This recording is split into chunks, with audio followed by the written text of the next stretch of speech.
Welcome, welcome. You're here at Arcane Paradox. Today we present to you, what if McGonagall's Animagus senses found 84 dark bindings on Harry age 6 and challenged Dumbledore. Like and subscribe if you want more awesome stories.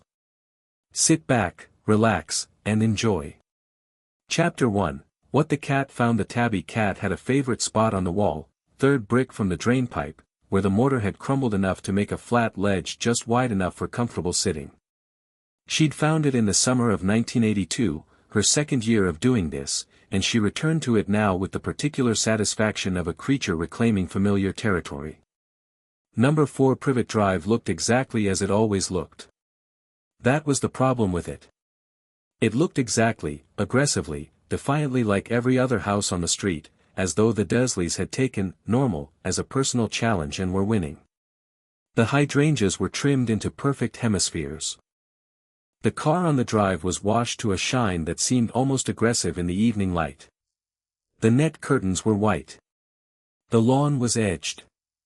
A hanging basket by the front door held petunias in 3 coordinated colors, arranged with the kind of precision that suggested whoever tended them had no children to chase after and all the time in the world to be anxious about flower symmetry. Minerva settled on the wall and let the cat's senses open up around her. This was what she came for, underneath the welfare checks and the conscience-keeping. The way the world shifted when she let herself fully inhabit the animal. Scent became a landscape. Sound acquired texture. And beneath both of those, deeper and stranger, the slow electromagnetic hum of living things, their warmth, their movement, and for Minerva, after 63 years of life and 41 years as a registered Animagus, something else entirely. Something she'd learned to read the way a ship's captain reads the color of the horizon. Magic. Young magic was distinctive. She'd felt it hundreds of times in 40 years of teaching, the low, warm, slightly chaotic glow of a child with power that hadn't learned its own shape yet. It felt like standing near a hearth. Like warmth that emanated from no particular direction. She'd learned to recognize individual signatures over time, could identify former students by "there's the way you'd recognize a voice." She extended that sense toward the house and waited. The ambient magic of the street settled around her, the faint, old wardings on the house itself that she'd never examined too closely, the trace signatures of the nearby Muggle devices that always gave off a low, consistent hum she'd learned to filter, and underneath all of that, she reached for the specific frequency she associated with a child of James and Lily Potter. She'd felt it once before, the night she'd sat on this very wall and watched him be delivered, 15 months old and sleeping, into Hagrid's enormous arms. She'd felt it then, the particular brilliance of it, even through sleep and grief shock, like looking at a candle and finding a lighthouse. She found it now. And something happened to her that had not happened since the first morning of the First War, when she'd walked into a ministry briefing room and seen the list of the dead from the previous night's attack. She went absolutely still. The magic was there. Of course it was there, she hadn't expected it to be gone, but it was wrong. Not wrong in the way of sickness or damage, not the chaotic, unstable wrongness of a core that had been traumatized. It was compressed. It was caged. Pressed down to a point of such density that it blazed like a coal at the center of a fist, bright and furious and completely, utterly contained. And around it, on it, through it, woven into it with the patience and precision of a craftsman who'd had both the time and the audacity to work slowly, was darkness. She'd walked through cursed vaults in her 30s, when she'd done 2 summers consultancy work for Gringotts before deciding that teaching paid worse but treated her soul more kindly. She'd stood in the aftermath of Voldemort's most deliberate work, the systematic cursing of bloodlines, the layered compulsion hexes on ministry officials, the long, cold architecture of a dark lord who'd never done anything carelessly. She knew what dark magic felt like when it had been constructed rather than cast. This was construction. This was architecture. Layer upon layer of binding, each one distinct, each one interlocking with the others in a framework so elaborate it took her almost a full minute, sitting rigid on the wall with her tail gone perfectly still and her ears flat against her skull, to even begin to understand its shape. Some of the bindings pressed directly on his core, flattening it, compressing the outward expression of his power into something close enough to nothing that standard detection spells would skip right over it. Others were anchored differently. She could feel the way those ones threaded into his nervous system, his blood, the bone-deep structure of his body, and she understood with a cold, clinical horror what those were for. They were the ones that made accidental magic hurt. That turned the body's own distress response against the power, so that every time he tried to protect himself, every time a 6-year-old's instinctive magic had tried to fire, he'd felt it as pain. They'd made his own magic punish him for existing. She counted. She made herself count because she was Minerva McGonagall and she did not flinch from evidence, and evidence required precision. She counted slowly, methodically, the way she marked examination papers, without the luxury of letting what she felt about it interfere with the accuracy of what she observed. 84. She sat with that number for 10 full seconds. The evening light went on being golden and the Dursleys' lawn went on being immaculate, and somewhere down the street a sprinkler started up with a cheerful mechanical chatter, and Minerva McGonagall counted 84 dark bindings on a 6-year-old boy and felt something inside her that she'd kept banked and controlled for 40 years finally, definitively, stop being controlled. She was off the wall.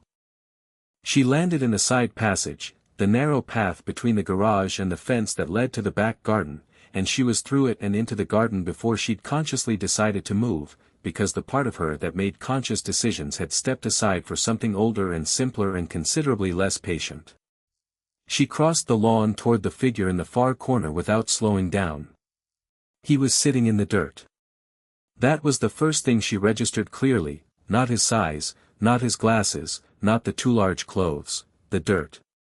The Dursleys' garden was a monument to controlled nature, every inch of it subjected to human preference and kept in strict submission, and Harry Potter had apparently found or carved or simply claimed the one patch of earth that nobody had bothered to manicure.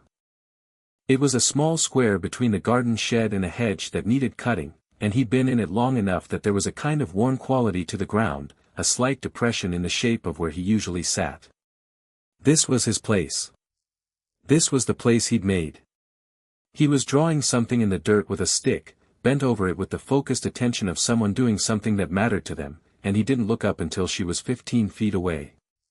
When he did look up, he looked at the approaching cat with a stillness that was its own kind of information, no startle, no recoil, no delight, just that careful, measuring assessment of something approaching him that told her everything she needed to know about what approaching things had taught him to expect.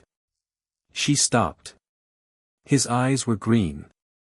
Intensely, specifically, startlingly green, Lily's eyes, Lily's exact shade, looking out of James's face.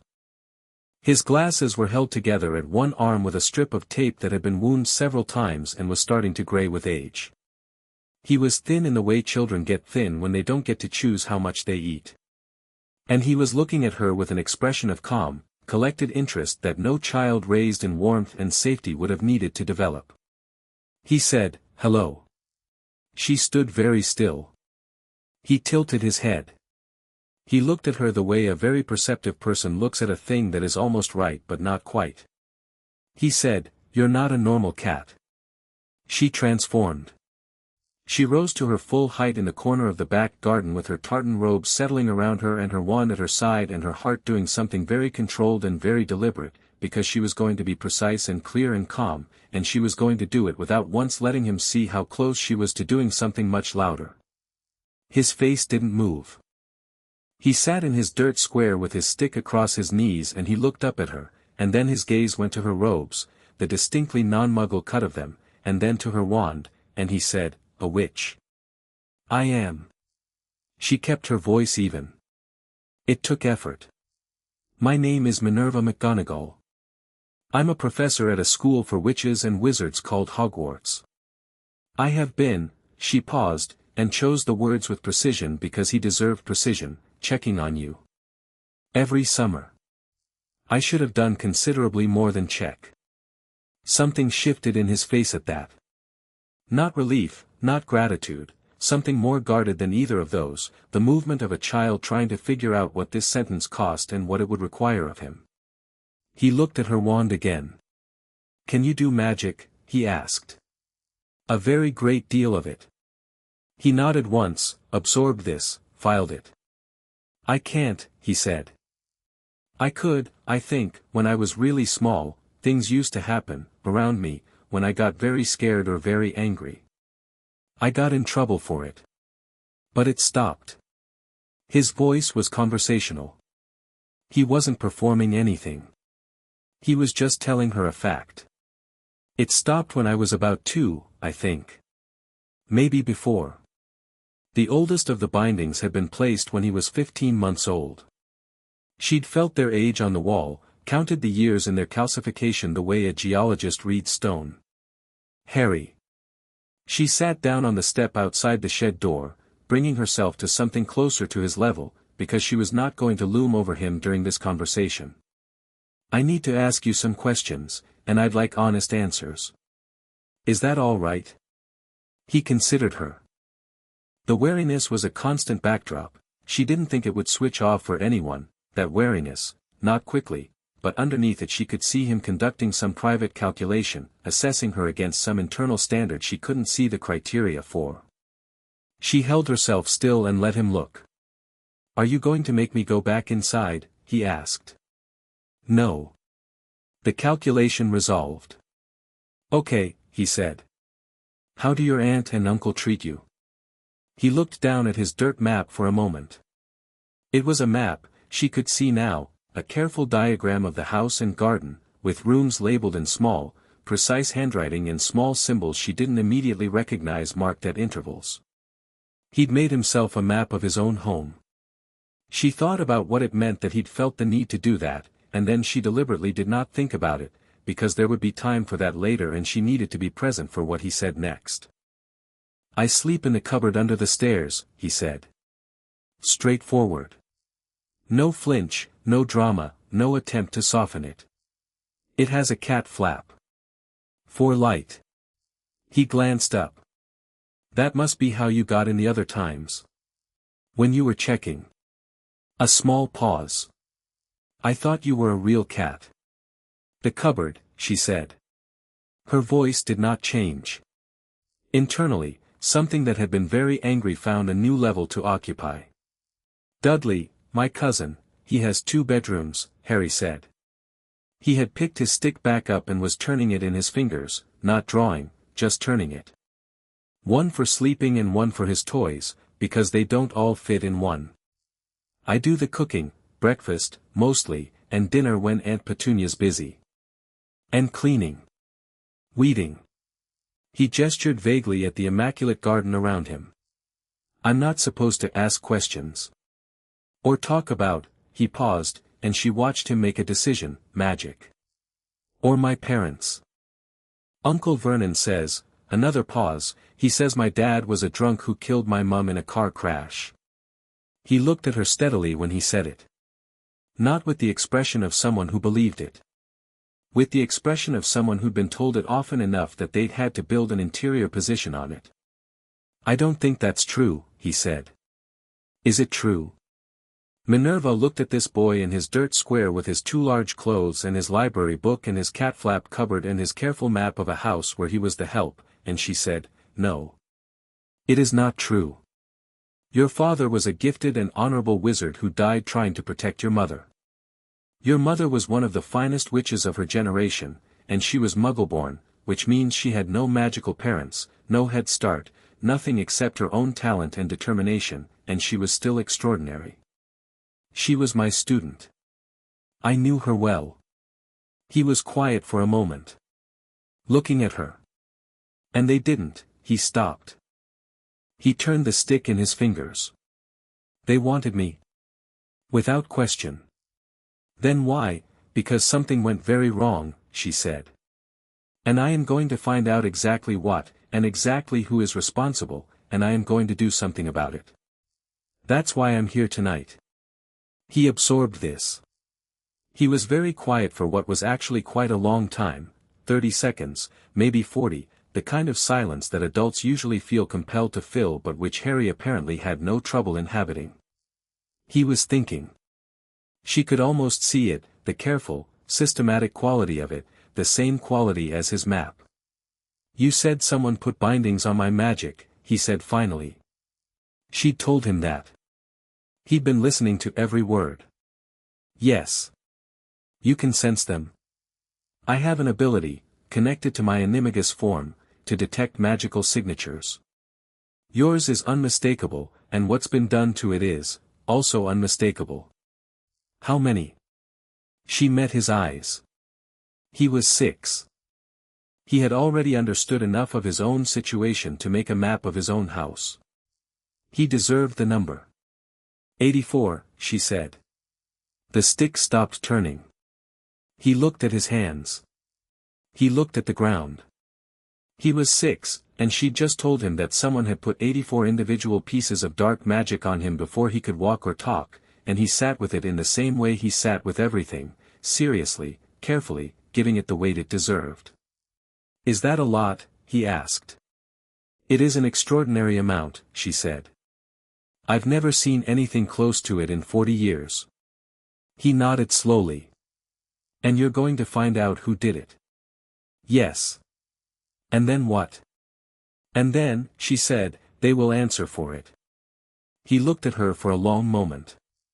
There was something in the quality of his attention that she thought might be, very carefully, very tentatively, the beginning of belief, not faith, which requires a foundation that hadn't been built for him, but belief. The provisional kind. The kind that waits to be confirmed before it commits. Okay, he said. And then, when do we go? Tonight. She stood. You'll need your things. Whatever belongs to you. He stood too, with the easy flexibility of small children, and brushed dirt from his oversized shorts with quick efficient movements. He reached for his rucksack, which she hadn't noticed, it had been behind him, up against the shed, and swung it onto his back. He picked up his stick, looked at it for a moment, and then set it back down carefully in the dirt, leaning it against the shed wall. My trainers are inside, he said. I can get them without anyone seeing me if I'm quiet. I'm pretty good at being quiet. Something terrible moved through her chest at that, the studied, practical competence of a child who'd learned silence as a survival strategy. I'll get them, she said. He looked at her. He looked at the back door of the house. He said, and she could hear the very slight tension in it, Uncle Vernon doesn't like, I know what your Uncle Vernon doesn't like, she said.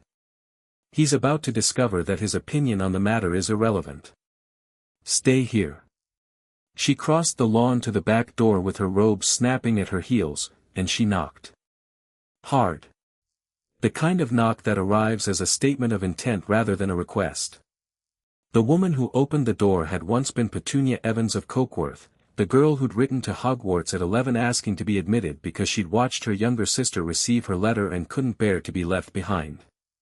Minerva had not personally handled that correspondence, but she'd seen Petunia Evans at Lily's graduation, standing in the audience with an expression of simultaneous pride and resentment so precisely balanced that they cancelled each other into something cold.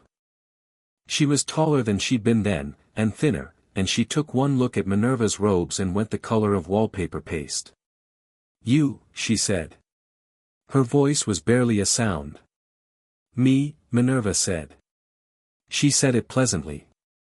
The pleasantness was the most alarming thing about her expression and she knew it. Harry's trainers, please. Whatever else belongs to him. I'll take him tonight. Petunia's mouth did several things in rapid succession, opened, closed, moved toward speech and then away from it, settled on a tight horizontal line. You have no right, Dumbledore said the wards, he said it had to be, I'd like you to say Dumbledore's name to me again, Minerva said, very quietly, and watch carefully what happens to my expression when you do. Petunia went very still. His trainers, Minerva said. His clothes, if he has any that fit him, which I suspect he doesn't. Anything he considers his. You have 60 seconds. Petunia disappeared into the house. Behind her, from some distant room, Minerva could hear the television and the bass rumble of a large man's laugh at something on it. Vernon Dursley, who had apparently decided that this evening was not his problem. She was briefly grateful for his incuriosity. Petunia came back in 40 seconds. She had a pair of trainers in one hand, child's trainers, well worn, laces replaced with a different color from the originals, and she held them out without quite meeting Minerva's eyes. "His clothes are in the cupboard," she said. "There's a shelf. He keeps them folded." Minerva took the trainers. She looked at Petunia for a moment, not with warmth, she didn't have warmth to spare for this woman tonight, but with a kind of clinical observation, and said, "He told me about the cupboard." Petunia's jaw tightened. "He told me about it as a matter of fact," Minerva said. "Not as a complaint. He told me the way you describe a room's dimensions. Do you understand what it means, that a child describes his sleeping conditions the way you'd read off a measuring tape?" No answer. "His clothes," Minerva said. Petunia went back inside and came out with a small stack of folded clothes, 3 shirts, 2 pairs of trousers, all of them clearly hand-me-downs from someone considerably larger. She added a toothbrush. She stood in the doorway holding them in a stack with the trainers balanced on top, and she was not going to say anything. Minerva could see that, she'd closed everything up behind her eyes, but then something happened to her face, something uncontrolled, the involuntary kind, the kind that gets through before the lid goes on, and she said, Is there something wrong with him?" Minerva took the clothes. She settled them against herself. She looked at Petunia Evans, who had once been a child who wanted so badly to be magical that she'd written to a school begging to be let in, who had grown up into someone who punished the magical child in her care for the crime of being what she'd wanted to be.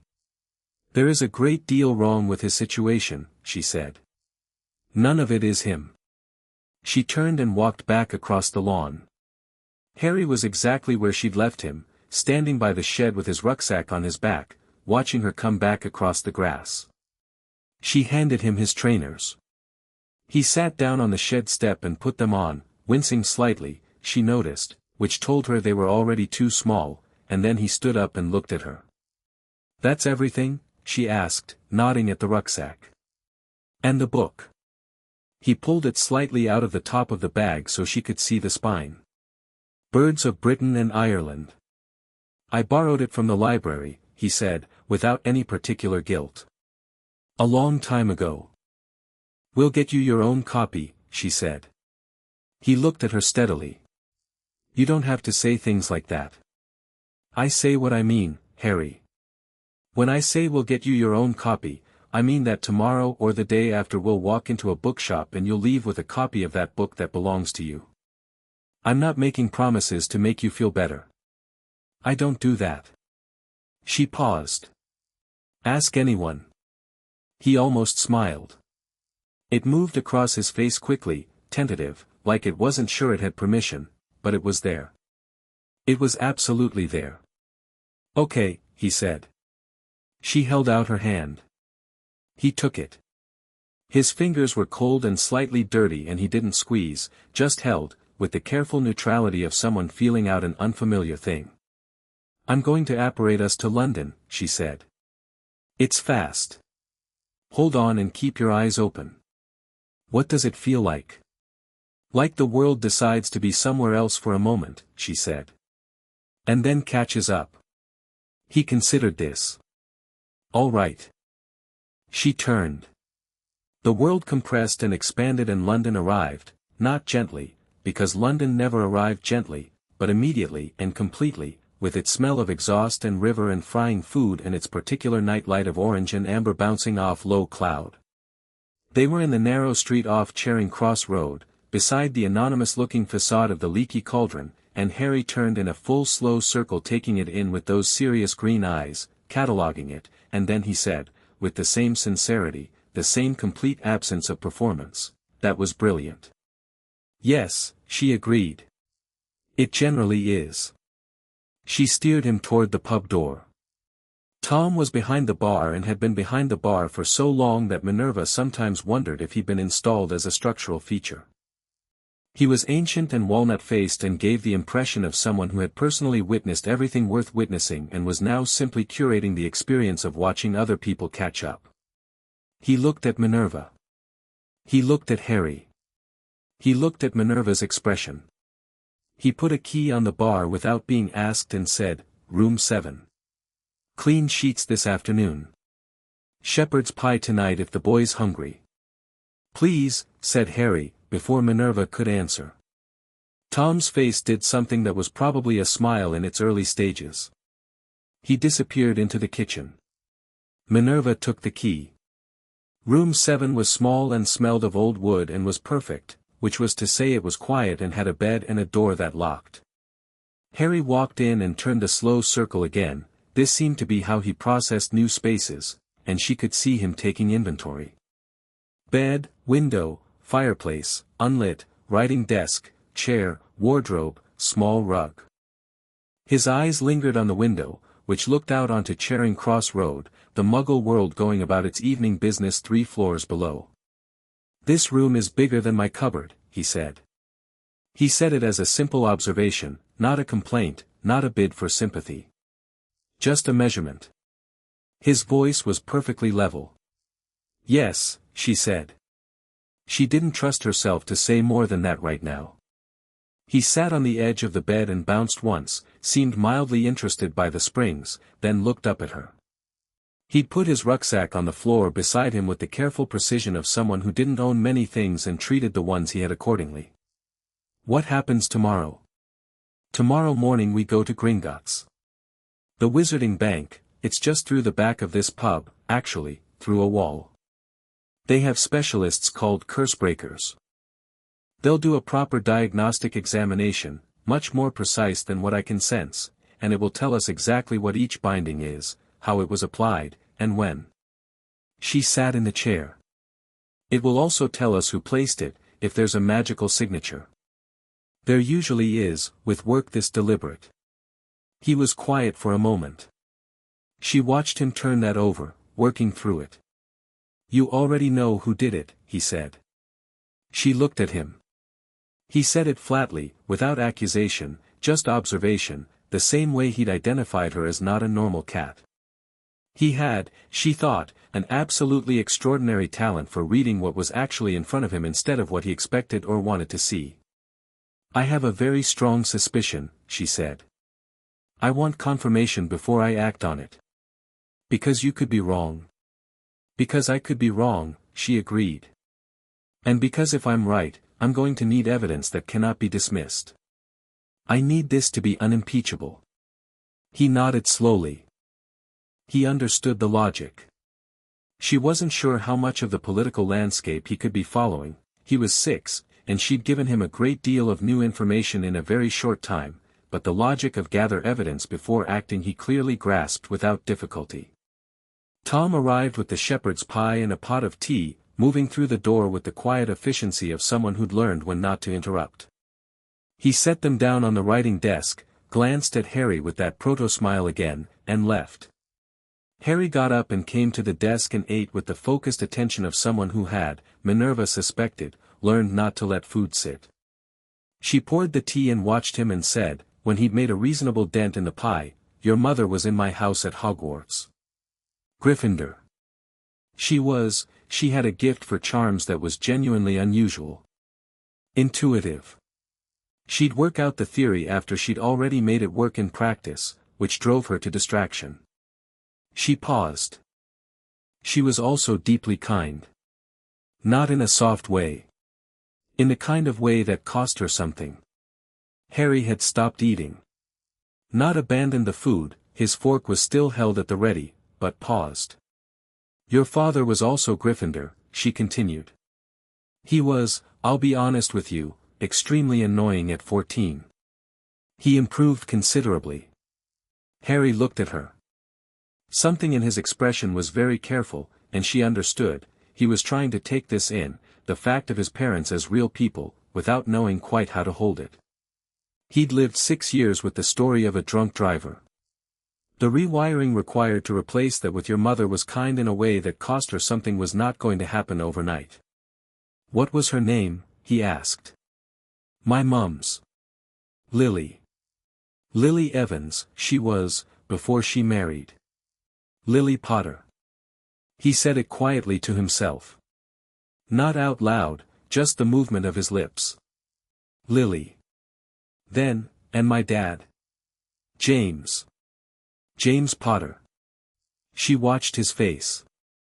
You look a great deal like him. You have your mother's eyes.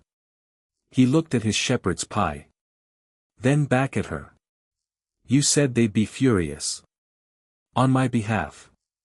Incandescent, she said. Your mother would be systematic about it. Your father would want to be immediate about it, and your mother would make him wait until they had a plan, and he would be terrible at waiting, and she'd be right. She paused. As I recall, she usually was. The almost smile again. More certain this time. More committed. He finished the shepherd's pie. He drank the tea without being asked, which told her someone had taught him to drink tea, which meant someone at some point had done something vaguely parental. She filed that away. He went to the wardrobe and found, apparently unsurprised, that it contained a spare set of pajamas in a small size, and changed into them with the door open and his back to her, efficiently, without ceremony. He came back and sat on the bed. Are there other wizards and witches? He asked. Like, a lot of them? Or just, a few? Many thousands in Britain alone. Millions worldwide. We live alongside the Muggle, the non-magical, world, largely unseen. Why unseen? Because the exposure of magic to those who don't understand it has, historically, gone very badly, she said. For everyone, but particularly for us. He nodded slowly. She could see him building the framework, slotting pieces into it. And the school, Hogwarts.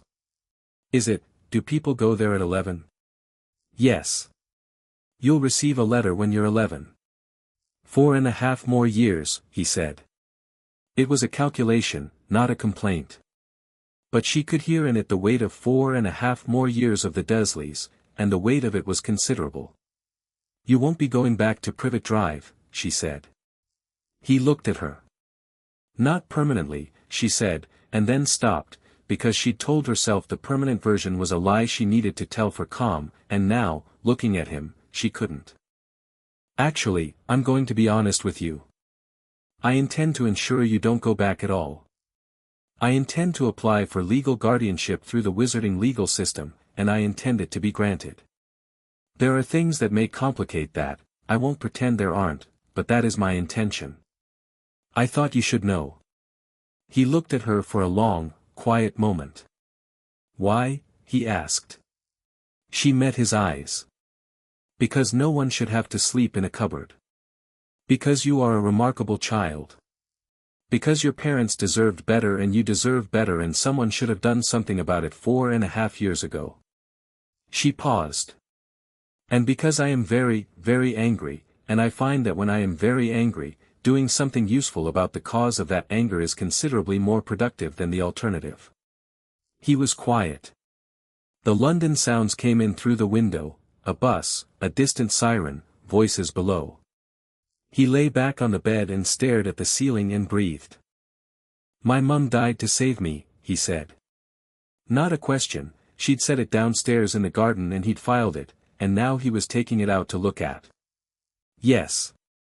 And my dad died 3 seconds before her. Approximately. He stared at the ceiling. His green eyes were very bright, and she would have said, if pressed, that he was absolutely not going to cry, not because he didn't feel it but because he was still, even now, even here, containing himself within some internal boundary he'd constructed for his own survival. She didn't push. After a long moment he said, okay. She waited. I think, he said, that I might need a bit of time to, he stopped. It's a lot. It is, she said. Sleep. We'll go to Gringotts in the morning. Will you stay? He said it quickly, without looking at her, the speed of someone asking something before they could decide not to. Yes, she said. I'll be in the chair. He turned his head and looked at her, and the calculation in his eyes was doing something different now, still careful, still measuring, but with a quality that was newer and less certain and more like what she thought hope might look like when it was just getting started. He didn't say anything.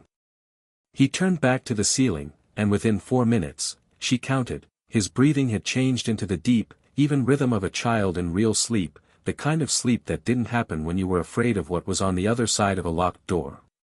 Minerva sat in the chair by the writing desk and let the room settle into quiet around her. She took out parchment. She took out a quill. She thought about what she knew, what she suspected, and what she was going to do about both, and she began to write. The first item was Gringotts in the morning, senior cursebreaker, full diagnostic, under the strictest confidentiality seal Gringotts offered. The second was emergency magical guardianship paperwork, which she'd need Amelia Bones for, or at minimum someone in the DMLE with both authority and discretion. The third was a private meeting with a solicitor who practiced in both magical and muggle law, because if the Dursleys had any legal standing that needed addressing, she wanted it addressed preemptively. Further down, near the bottom of the list, past the legal mechanisms and the political calculations and the documented chain of evidence she was going to need built so carefully that it could not be dismissed by any Wisengamot member no matter who they owed favors to, she wrote a name. Sirius Black. She looked at it for a long time. She'd visited him once in Azkaban, in 1982, because she'd needed to see his face for herself. She'd told herself it was to confirm his guilt. She'd come out not having confirmed anything except that Azkaban was doing what Azkaban always did and that Sirius had looked at her from behind the bars with eyes that hadn't gone blank yet, that still held something that was either madness or the specific, unendurable consciousness of someone who knew they were innocent and had no proof. She'd filed that impression away. She'd filed it because she'd had no power, no standing, no evidence, and because Albus had been certain, and she trusted Albus. She thought about 84 dark bindings on a 15-month-old. She thought about the precision of that work. The patience of it. The surgical deliberateness of someone who'd had a plan and executed it with absolute care. She thought about Albus Dumbledore, who was the most gifted wizard of the age, who had fought Grindelwald and won and spent 40 years building the institutional architecture of wizarding Britain's resistance to Dark Lords, who had never once, in all those decades, done anything carelessly. She looked at the writing on her parchment. She sat with it. She let it be true, the thing she was thinking, because running from it wasn't going to serve Harry Potter. She'd been running from a version of this thought for 5 years, since the morning she'd stood in a Surrey street and watched Hagrid drive away and felt the vertigo of a wrong decision she couldn't stop. Albus had put those bindings there. She didn't know why yet. She was going to find out why. But the who settled in her chest with the awful density of something that had been true for a long time and was only now being acknowledged. She wrote. The candle burned lower. Harry slept with the completeness of a child whose body had decided that this room was safe and was catching up on years of sleeping through a locked door with one ear always open. When she finally set the quill down, the parchment had 17 items on it and the candle had burned to a stub.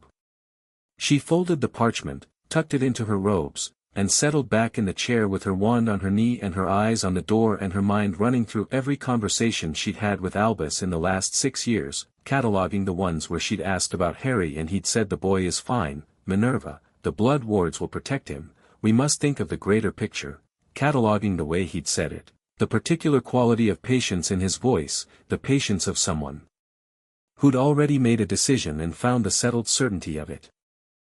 Outside, London went on being London, vast and indifferent and full of people who had no idea that, 3 floors up in a room above a pub they couldn't see, a small boy with green eyes and 84 chains around his magic was sleeping as though the world had, just possibly, decided to be on his side. Minerva McGonagall watched the door and waited for morning, and made, in the quiet of the small room, a series of very clear and very irrevocable decisions. Chapter 2. The weight of 84 Gringotts opened at 7:30. Minerva knew this because she'd been standing in Diagon Alley since 7:15, Harry beside her eating a jam roll Tom had pressed into his hands as they'd left the leaky cauldron, both of them looking up at the white marble steps and the bronze doors in the particular hush of a place that hadn't woken up yet.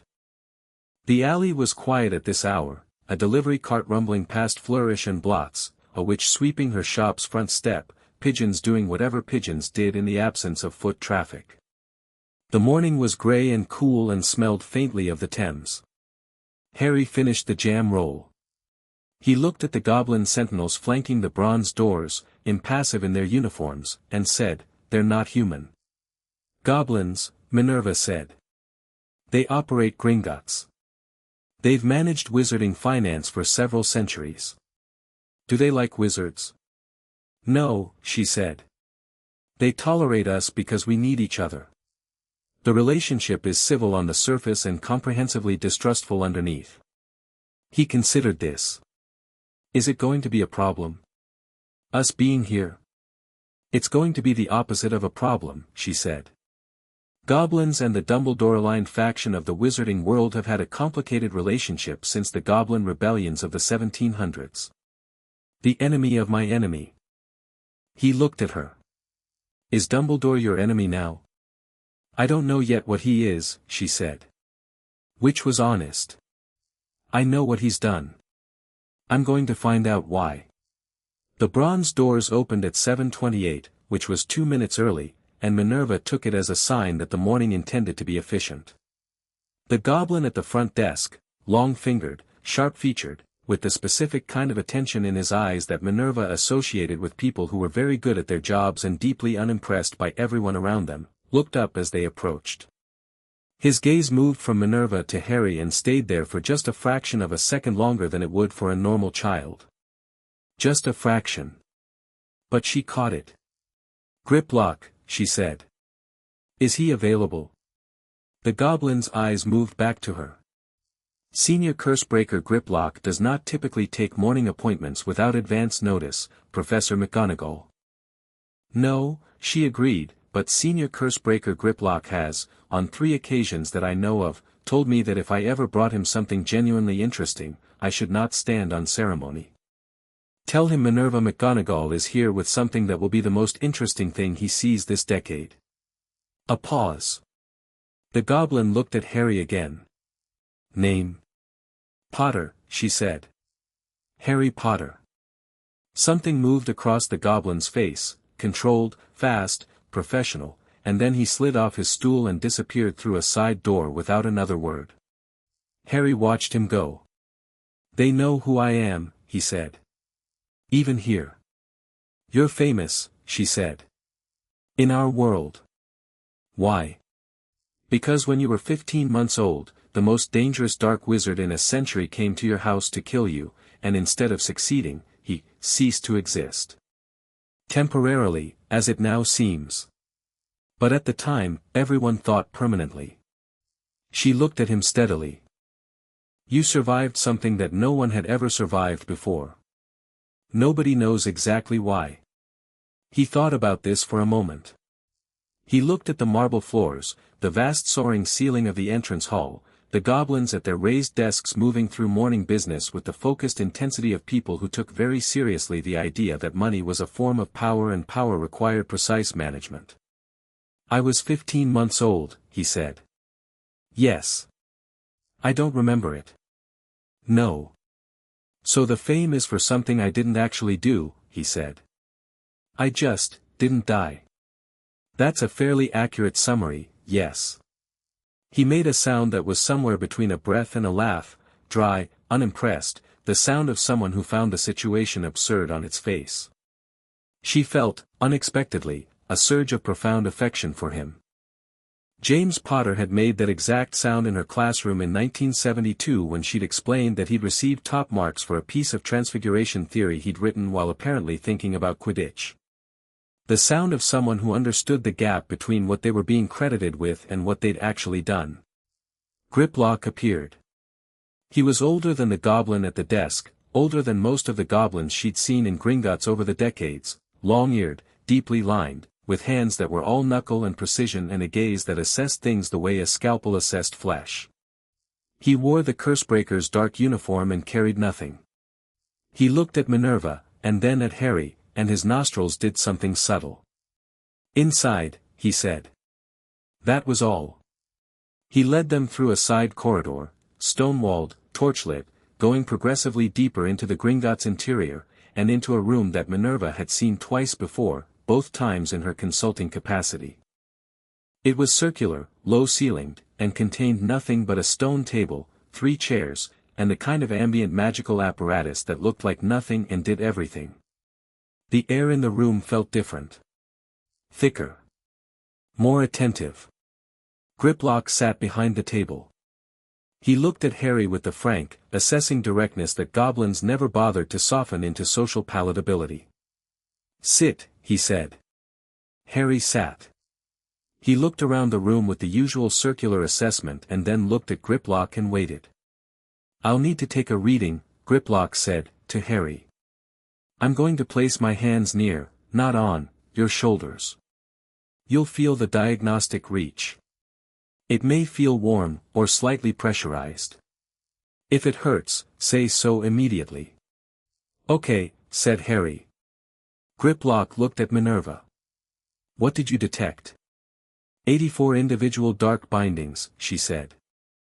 "Mixed origins, based on their feel, some are pain-anchored, some are suppressive, some are what felt to me like redirection enchantments. The oldest appear to be 5 years old, possibly slightly more. The workmanship is expert level." She paused. "I'd describe it as the work of someone who considered it a professional endeavor." Griplock's expression didn't change. He stood, moved around the table, and positioned himself behind Harry's chair. He raised both hands to the level of Harry's shoulders, 6 inches away, not touching, and closed his eyes. The room's ambient magic shifted. That was the only way Minerva could describe it, not a visible change, not a sound, but a quality shift, like a change in atmospheric pressure before a storm. Harry sat very still. He was watching the stone table in front of him with the careful attention of someone who'd been told a thing might feel strange and had decided to monitor it. "Warm," he reported. "On my back. A bit like when you lean against a radiator." Griplock said nothing. His hands moved fractionally, small adjustments, like a musician finding the exact position on a string.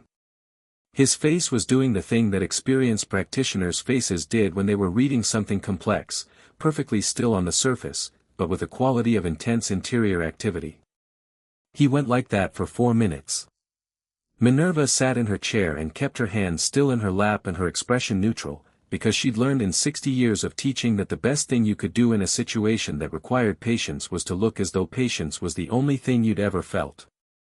Griplock lowered his hands. He came back around the table and sat down.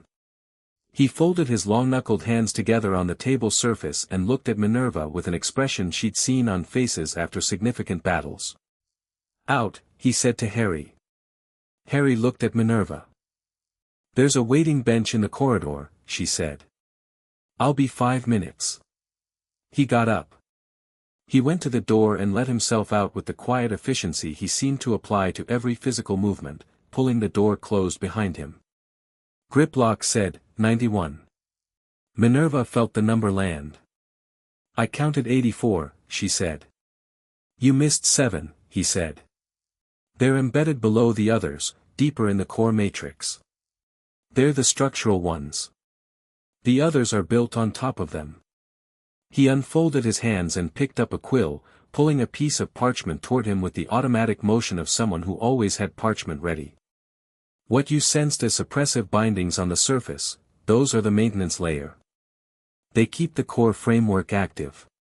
The core framework is 7 key bindings placed at the foundational level of his magical core, which means they were placed before the age of 2, most likely before the age of 1. How old? The structural 7, 15 months. Give or take weeks. He was writing as he spoke. The rest were applied over a period of roughly 2 years afterward, in what I would characterize as sessions. Not all at once, that would have been unmanageable even for the subject and certainly detectable. Someone came back repeatedly and added more. How often? The signature patterns suggest 4 to 6 week intervals between applications, over approximately 2 years. After the initial structural work, there are 29 more bindings applied in year 2, 31 in year 3, then a gap, I'd say 6 months, and then the final 24 applied more quickly. That last batch is different in character. He looked at her. The final 24 are reactive. They're monitoring enchantments as well as suppressors. They're designed to alert the caster if certain thresholds of power expression are approached. Minerva felt the chill of that settle into her bones. He's been watched. Constantly, Griplock said. For at least 3 years. She looked at the stone table. She breathed. Can you identify the caster? Griplock set down the quill. He looked at her with the direct, uncushioned gaze that was the thing she most respected about goblins, the absolute refusal to present bad news as anything other than what it was. The signature, he said, is Albus Dumbledore's. She had known. She'd known since the garden wall. The knowing didn't make the hearing of it any easier. It was the difference between suspecting a structural crack in a wall and watching someone confirm it with instruments. The wall didn't feel any different. It still felt like it was going to hold. And then you understood that the feeling of holding was exactly what the crack prevented you from trusting. All 91? She asked. All 91, he said. The signature is consistent across every layer. Silence in the round room. The torches burned. The ambient magic continued its attentive, pressurized quality. What are they doing to him? She said. Specifically. In terms of his development, his core, what is the functional effect? Griplock picked the quill back up. The structural 7 are the most consequential. They cap his power expression at roughly 3% of his natural output. The surface bindings maintain that cap and ensure it remains invisible to standard detection. He wrote a figure on the parchment. His natural core strength, measured from what remains accessible, which is itself suppressed, is in the 98th percentile for magical users globally. Possibly higher. The suppressed portion of his core is so dense that I'm having difficulty getting an accurate ceiling reading. Minerva looked at the figure on the parchment. She'd suspected the power, she'd felt it on the wall, that blazing compressed point, but the clinical specificity of the number made it real in a different way. The pain anchoring, she said.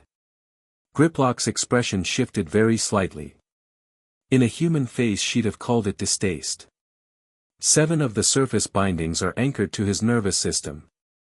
When his magic attempts to express itself, involuntarily, as in the case of emotional accidental magic, those bindings fire a pain response. Mild enough that it wouldn't be clinically recognized, but consistent enough to function as aversion conditioning. He looked at her levelly. Over 6 years, the effect of that conditioning is that the boy has learned, on a reflex level, to suppress any outward expression of emotion that might trigger his magic. Not consciously. Not deliberately. It's been trained into him below the level of choice. Minerva had taught children for 41 years. She'd seen students who'd been through difficult home situations, students who'd arrived at Hogwarts carrying the weight of things that shouldn't be on a child's shoulders. She'd helped where she could, referred to Poppy where she couldn't, and maintained the composure that the job required. She was not sentimental about it. Sentiment wasn't useful. Action was useful.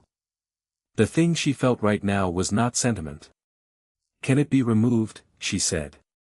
The surface bindings, yes, within weeks. A skilled cursebreaker working methodically could clear those in 2 to 4 weeks, depending on the child's tolerance for the removal process. Griplock looked at his notes. The structural 7 are more complicated. They've been in place for 5 years. They've grown into his core matrix the way foreign material grows into scar tissue. Removal will require time, months, not weeks, and it will need to be done incrementally. His core will need to learn to function without the suppression structure before we try to remove it. A pause. The way you'd have to relearn to walk if you'd worn a cast for 5 years. But it can be done. It can be done, he confirmed. She nodded. Once. The decisive kind. I want Gringotts to undertake the removal, she said. Whatever it costs. I also want a full written report, everything you've told me and everything in your diagnostic notes, under formal Gringotts seal. Notarist. Legally binding. Griplock looked at her with what she'd learned to recognize, in goblin faces, as mild approval. And the intended use of that report? The Wiesengemot, she said. A pause. He looked at her, the full, direct, assessing look of someone recalculating a situation. You're going after Dumbledore. I'm going after justice, she said. He happens to be in the way of it. Griplock looked at his notes. He looked at the door that Harry had closed behind him. He looked at Minerva with an expression that she thought might, in a goblin, represent the specific satisfaction of watching a wizard do something that goblins had wanted a wizard to do for a long time. The report will be ready by tomorrow morning, he said. The removal process, we have availability beginning next week. We'd want to see the child twice weekly for the first month and adjust from there. He pulled a second sheet of parchment and began writing on it. There is one more thing. Tell me. The Potter vaults, he said. Harry Potter is the last of the Potter line. There are 3 vaults, the family vault, the trust vault established for the heir, and a third vault which is, complicated. He set the quill down again. Someone has been accessing the trust vault. Regularly. The authorization on file is Albus Dumbledore's, as the appointed guardian. The information arrived and settled alongside everything else, and Minerva thought, of course. And then she stopped thinking about what else and focused on what needed to happen next, because that was how you did this, one thing at a time, one piece at a time, and you did not stand in a stone room in Gringotts and feel the full weight of it all at once or you'd be no use to anyone. Freeze the vault access, she said. Effective immediately. Dumbledore's authorization is revoked. On what authority? I'll have emergency guardianship paperwork filed by this afternoon, she said. The DMLE will back it. Hold the freeze from this moment on my word and formalize it when the paperwork arrives. Griplock looked at her. There was something in his expression she couldn't immediately place, and then she placed it. It was the look of someone who'd been waiting, for a very long time, for someone to come in and say exactly this. Agreed, he said. She called Harry back in. He returned with the lack of ceremony that seemed to characterize everything he did, opened the door, came in, sat back down, looked at Griplock and then at her with those measuring eyes. He'd been sitting in the corridor doing something, she could see he'd found a loose thread in his oversized shirt and had been, apparently, methodically replaiting it to keep his hands busy. The news, he said. Not a question. Griplock found 91 bindings, she said. Not 84. I missed 7. He absorbed this. And the who? She held his gaze. I'll discuss that with you when we're outside. But yes, I know. He nodded once. He looked at Griplock. Can you fix it? The removal process will take several months, Griplock said. He spoke to Harry the way he'd spoken to Minerva, without diminishment, without the peculiar oversimplification many adults deployed when addressing children. It needs to be done incrementally, because your core needs time to adjust. Rushing it could cause damage. Harry thought about this. Does it hurt? The removal? Each session will feel like a strong finite incantatum, Griplock said. A releasing sensation. Some children find it disorienting. Some find it, he paused, choosing the word, emotional. Harry looked at that word from a slight distance, like he wasn't entirely sure what to do with it. I can manage that, he said. Not bravado. An assessment. I believe you can, Griplock said. Which was, from a Gringotts senior cursebreaker, Minerva thought, rather a significant thing to say. They came out of Gringotts into a Diagon alley that had woken up properly while they were inside, shopkeepers with doors open, a small cluster of wizards outside Madame Malkin's, the smell of baked goods from the cafe 2 doors down from the apothecary. Harry stepped into the morning and looked at it all with that steady, cataloguing attention. Tell me, he said. She told him as they walked, she'd decided they would walk, because movement was easier than sitting still for some conversations, and she thought this might be one of them. She told him about Dumbledore's signature on every binding. About the structural 7 placed at 15 months. About the monitoring enchantments. About the access to his vault. She told it plainly, without softening it, because he deserved the plain version. She watched his face as she talked. He was looking at the street ahead of them, at the colored window displays and the witches and wizards going about their mourning, and his face was doing almost nothing. The almost was doing a lot of work. When she finished, he walked in silence for a moment. They passed a witch selling owls from a cart, and one of the owls, a small tawny thing with an attitude considerably larger than its body, reached out and pecked sharply at the cage door as Harry walked past, then ruffled its feathers and stared after him. "He thought I was dangerous," Harry said. "Dumbledore. That's why, isn't it? He thought if I grew up with my power I'd be, too much." Minerva looked at him. "That is my best current theory," she said. "I intend to hear his explanation directly. It may be more complicated than that. But it's the shape of it." She breathed. "It's the shape of it." He stopped walking. They were in front of the bookshop, Flourish and Blots, just opening, and he stopped and looked at the window display without seeing it, and she stopped too and waited. "He decided," Harry said, "when I was 15 months old, that what I was going to grow into was too much trouble. So he put a lid on it." He paused. "And then he put me in a house where people didn't want me. And he made sure I couldn't protect myself or do anything, really. And he told everyone he was keeping me safe." "That's what I believe," she said. "Yes." Harry turned and looked at her. His face was still doing almost nothing, but the almost had shifted, the quality of it was different. Something in him had set, the way concrete sets. Not the hardening of grief, not the closing down of hurt, but something cleaner and more permanent. The setting of a decision. "What do we do?" he said. "First," she said, "we go to the DMLE. The Department of Magical Law Enforcement. I'm going to file for emergency guardianship." "What does that mean?" "It means I become your legal guardian in the wizarding world. It means Dumbledore's authority over your life, his guardianship, his access to your vault, his ability to make decisions about your care, is revoked." Harry looked at her. "What happens if they say no?" "They won't," she said. "Not once they see the Gringotts report. But if they do." She met his eyes. "Then I'll find another way. There is always another way. I have not yet begun to be inventive about this." He held her gaze for a moment.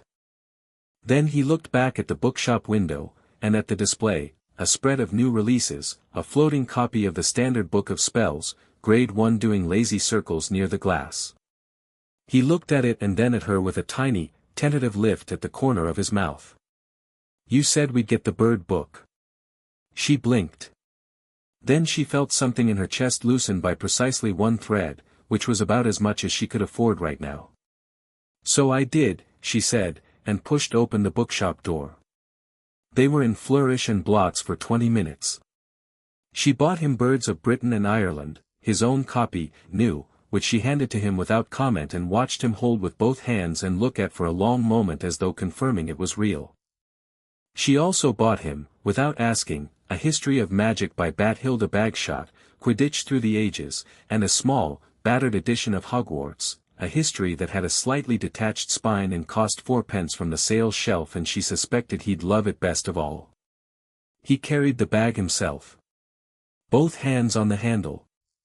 Down the alley and back through the leaky cauldron to Charing Cross Road, where she flagged down a taxi with the efficient authority of a woman who'd been doing it for decades and directed it to the ministry's visitor entrance on a quiet street in Whitehall.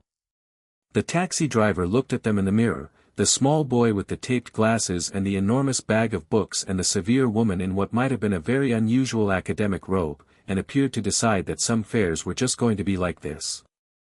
Harry looked out the window the whole way.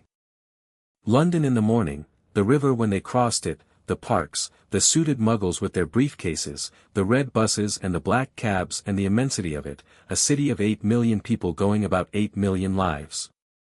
He watched it all with the intense, hungry attention of someone who'd spent 6 years in Little Whinging, where the most interesting thing that happened was Mrs. Number 3 getting a new garden gate. "Have you been to London before?" she asked. "No," he said. "Is it always this?" He searched for the word, much. "Yes," she said. "You'll get used to it." He looked at a street performer outside Westminster Station doing something improbable with 3 silver balls and a hat. "I don't think I want to," he said. The visitor entrance to the Ministry of Magic was a red telephone box that had seen better decades, standing on a quiet street with the confident inappropriateness of something that knew it didn't need to make sense. Harry looked at it. He looked at Minerva. He looked back at the telephone box. "Of course," he said, with the tone of someone deciding not to be surprised by anything anymore. The ministry atrium at 8:45 in the morning was doing its usual thing, which was to say it was full of witches and wizards in various states of professional urgency, moving between golden fireplaces and security desks and lifts with the rushing, self-important energy of people who worked for an institution large enough to have forgotten most of its own functions. The fountain of magical brethren in the center, gold figures of a wizard, witch, centaur, goblin, and house elf arranged in harmonious hierarchy, caught Harry's eye. "The goblin looks annoyed," he said, studying it. "The goblin is annoyed," she said. "The actual goblins have complained about this fountain for 50 years. The centaurs don't acknowledge it exists. The house elf representation is, not something I'll defend. But it's still here. Institutions are very good at surviving the things they should be embarrassed about," she said. He looked at her sidelong. "Is that about Dumbledore?" "It's about everything," she said. "Come on." The Department of Magical Law Enforcement occupied the second level, and Amelia Bones' office occupied the corner of it that had the most natural light and the most evidence of someone who worked 14-hour days and had made her peace with it. The outer office held 2 aurors at desks, both of whom straightened slightly when Minerva came in, and a secretary who had barely started to say, "Do you have an appointment?" before Minerva said, "Tell Director Bones that Minerva McGonagall is here about Harry Potter," and the secretary apparently decided that was the kind of sentence that superseded the appointment protocol. They waited 4 minutes. Not 5. Harry sat in the chair beside her and read the first page of Hogwarts, a history as though he'd been waiting his whole life for something to do in waiting rooms. Amelia Bones opened the door herself. She was a broad-shouldered, sharp-eyed woman in her mid-40s with a monocle on a chain and the bearing of someone who'd stopped being intimidated by anything at roughly age 30 and hadn't revisited the question since. She looked at Minerva. She looked at Harry. She looked at Minerva again with the expression of someone putting several large pieces together very quickly. "Inside," she said. Griplock's word, Minerva thought. The word of people who didn't waste syllables. Amelia Bones' office was exactly what Minerva would have expected, ordered, functional, with a window overlooking a Thames that the Ministry's enchantments revealed in its actual state, somewhat muddy, thoroughly occupied with waterfowl. There were files everywhere, but filed, not scattered. There was a photograph on the desk of a young girl who Minerva recognized as Amelia's niece, Susan, who would be starting Hogwarts in 5 years. Amelia sat behind her desk.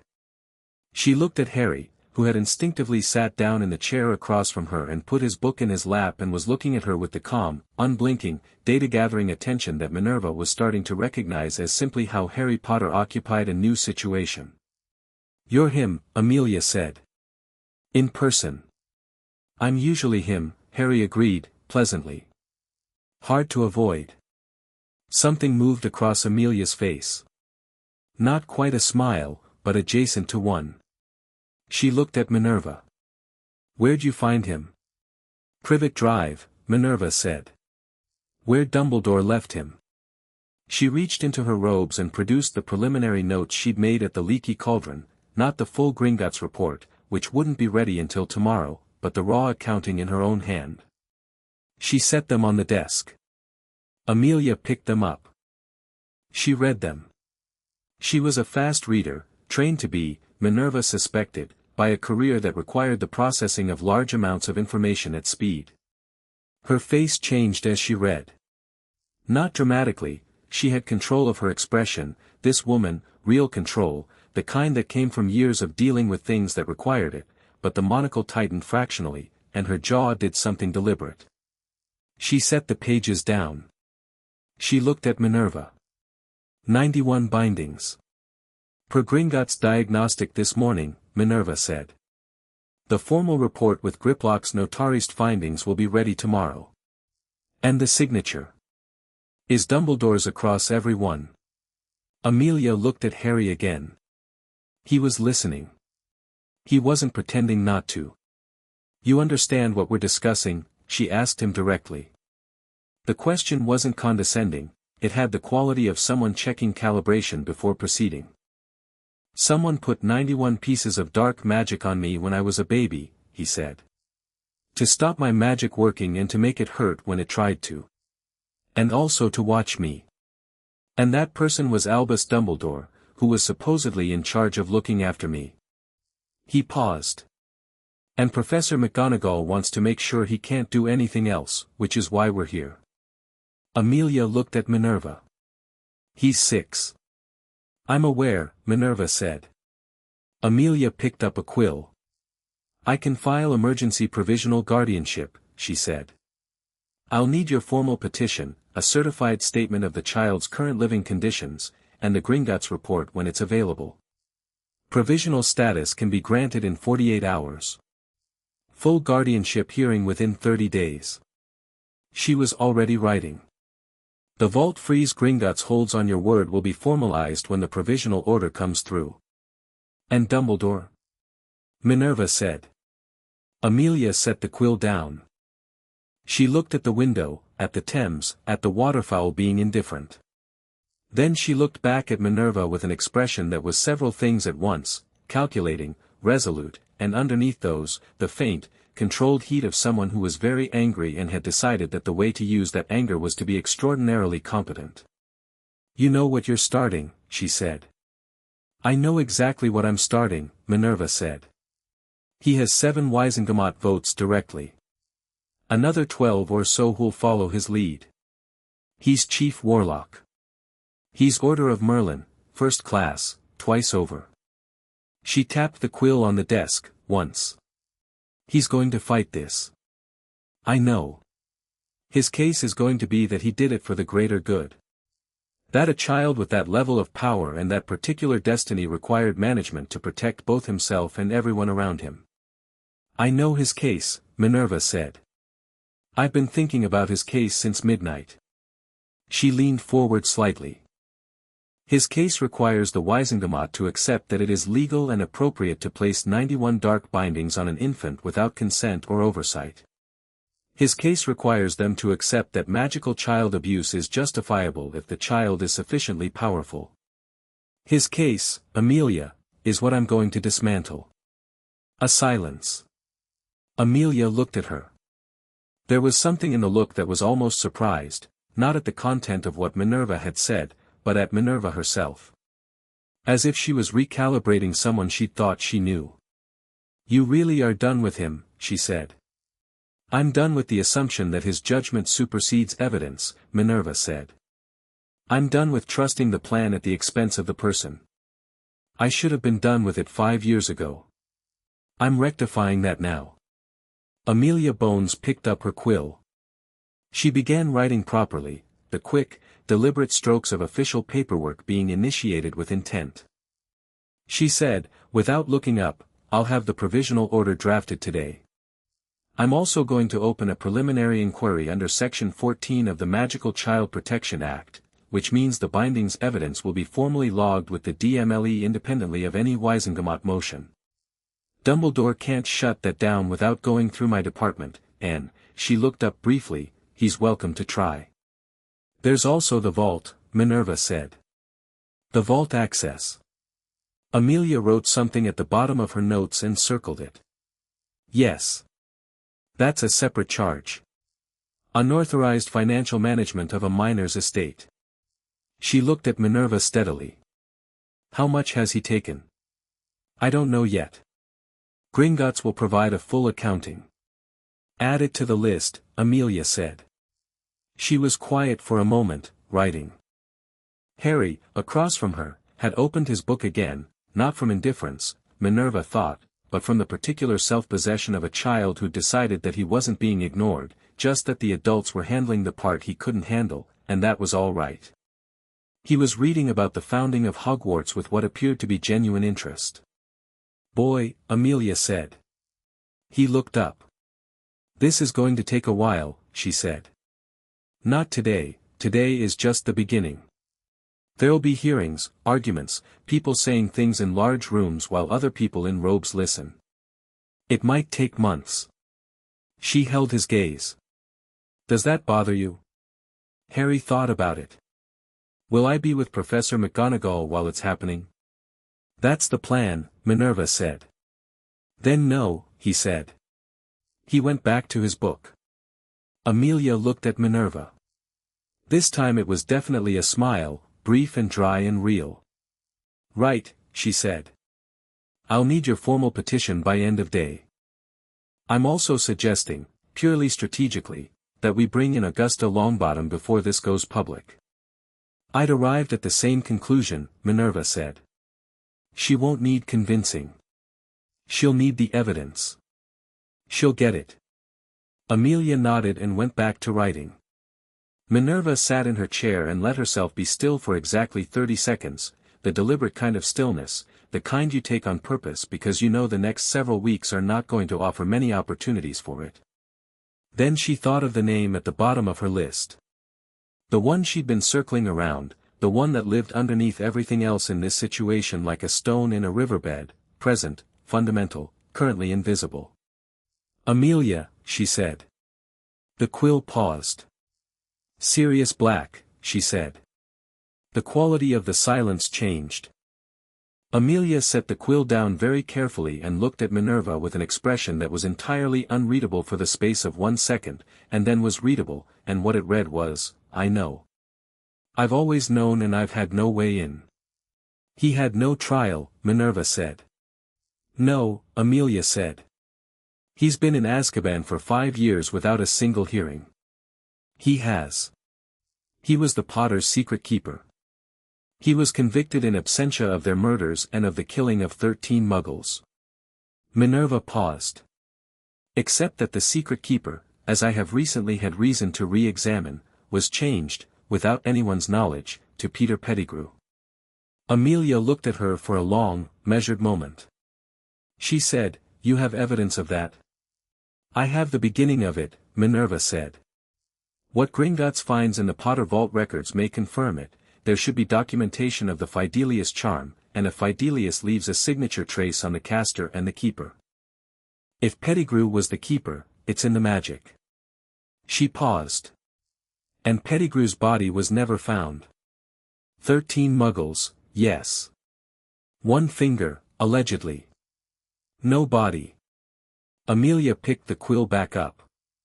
She wrote 2 words at the bottom of her page and turned it so Minerva could read them. Black Inquiry. Minerva looked at the words. She thought about the visit she'd made to Azkaban, Sirius's face through the bars, the eyes that hadn't gone blank. She thought about the name she'd written at the bottom of her list at midnight, in a small room in the leaky cauldron, while a boy slept for the first time in something like safety. Efficiently sequenced, Amelia said. We establish guardianship and log the bindings evidence first. That's the foundation. When the Gringotts report confirms Dumbledore's signature, and I already believe it will, we open the formal inquiry and apply for the Wizengamot hearing. Concurrent to that, I'll open the Black Inquiry quietly and request a review of the case file. She looked at Minerva. The 2 cases are related. A jury, or a Wizengamot, that's looking at what Dumbledore did to Harry Potter is already going to be looking at Dumbledore's judgment. Sirius Black's case is another data point about what that judgment cost people. Dumbledore was certain he was guilty, Minerva said. I was certain he was guilty. Because Dumbledore was certain. Yes, Amelia said. Flat. Not without feeling, but controlled. That's rather the problem. They left the ministry at 11:30. The sun had come out while they were inside, and Diagon Alley, when they returned through the leaky cauldron, had the busy warmth of a summer morning properly underway. The cafe had its doors open and the smell of coffee and pastry on the air, and Harry paused outside it with his bag of books and looked at the tables on the narrow pavement. "Could we?" he started. "Yes," she said. They sat outside. She had coffee, black. He had hot chocolate and a cinnamon roll that was approximately the size of his head, which he ate with the same focused efficiency as the shepherd's pie, and then looked at her across the table with chocolate at the corner of his mouth and his book open beside him. "What happens now?" he asked. "Today, I mean. The rest of today. I write the formal petition. You read your book." She paused. "And later, I think, we should get you some clothes that fit." He looked down at Dudley's cast-offs, the enormous shirt, the trousers held up by garden twine, and back at her. "You don't have to do that." "I know I don't have to," she said. "That's rather the point of doing it." He looked at her. He was doing the thing again, the calibration, the measuring. Then he nodded and looked back at his book, and she could see him deciding, very carefully, to accept it. Not as normal. Not yet. But as possible. He turned a page. He drank his hot chocolate. On the table beside him, his new copy of Birds of Britain and Ireland sat with a bookmark already in it, a receipt from Flourish and Blots, folded neatly, and Minerva watched him read and thought about 91 bindings and a 15-month-old and a man she trusted for 40 years who had apparently been conducting a long, cold calculation with a child as the primary variable. She picked up her coffee. She looked at the alley, busy with ordinary morning things. Dumbledore didn't know yet that she'd found out. He didn't know they'd been to Gringotts.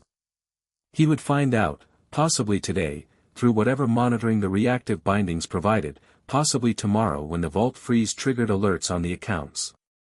He would realize what she'd done and he would begin to respond, and when he did, she needed to be several moves ahead of him. She was. She'd been moving since midnight. Across the cafe table, Harry Potter turned another page and read about Hogwarts and looked, for the first time in 6 years, like a child who had somewhere to be. Chapter 3, The Headmaster's Architecture. The letter arrived at 6:43 in the morning. Minerva knew it was his before she touched it. 37 years of receiving correspondence from Albus Dumbledore had given her a precise familiarity with the particular quality of his owl's wing beats, a large, imperious eagle owl that he'd had for decades and which had, in Minerva's considered opinion, exactly the personality you'd expect from a bird chosen by Albus Dumbledore.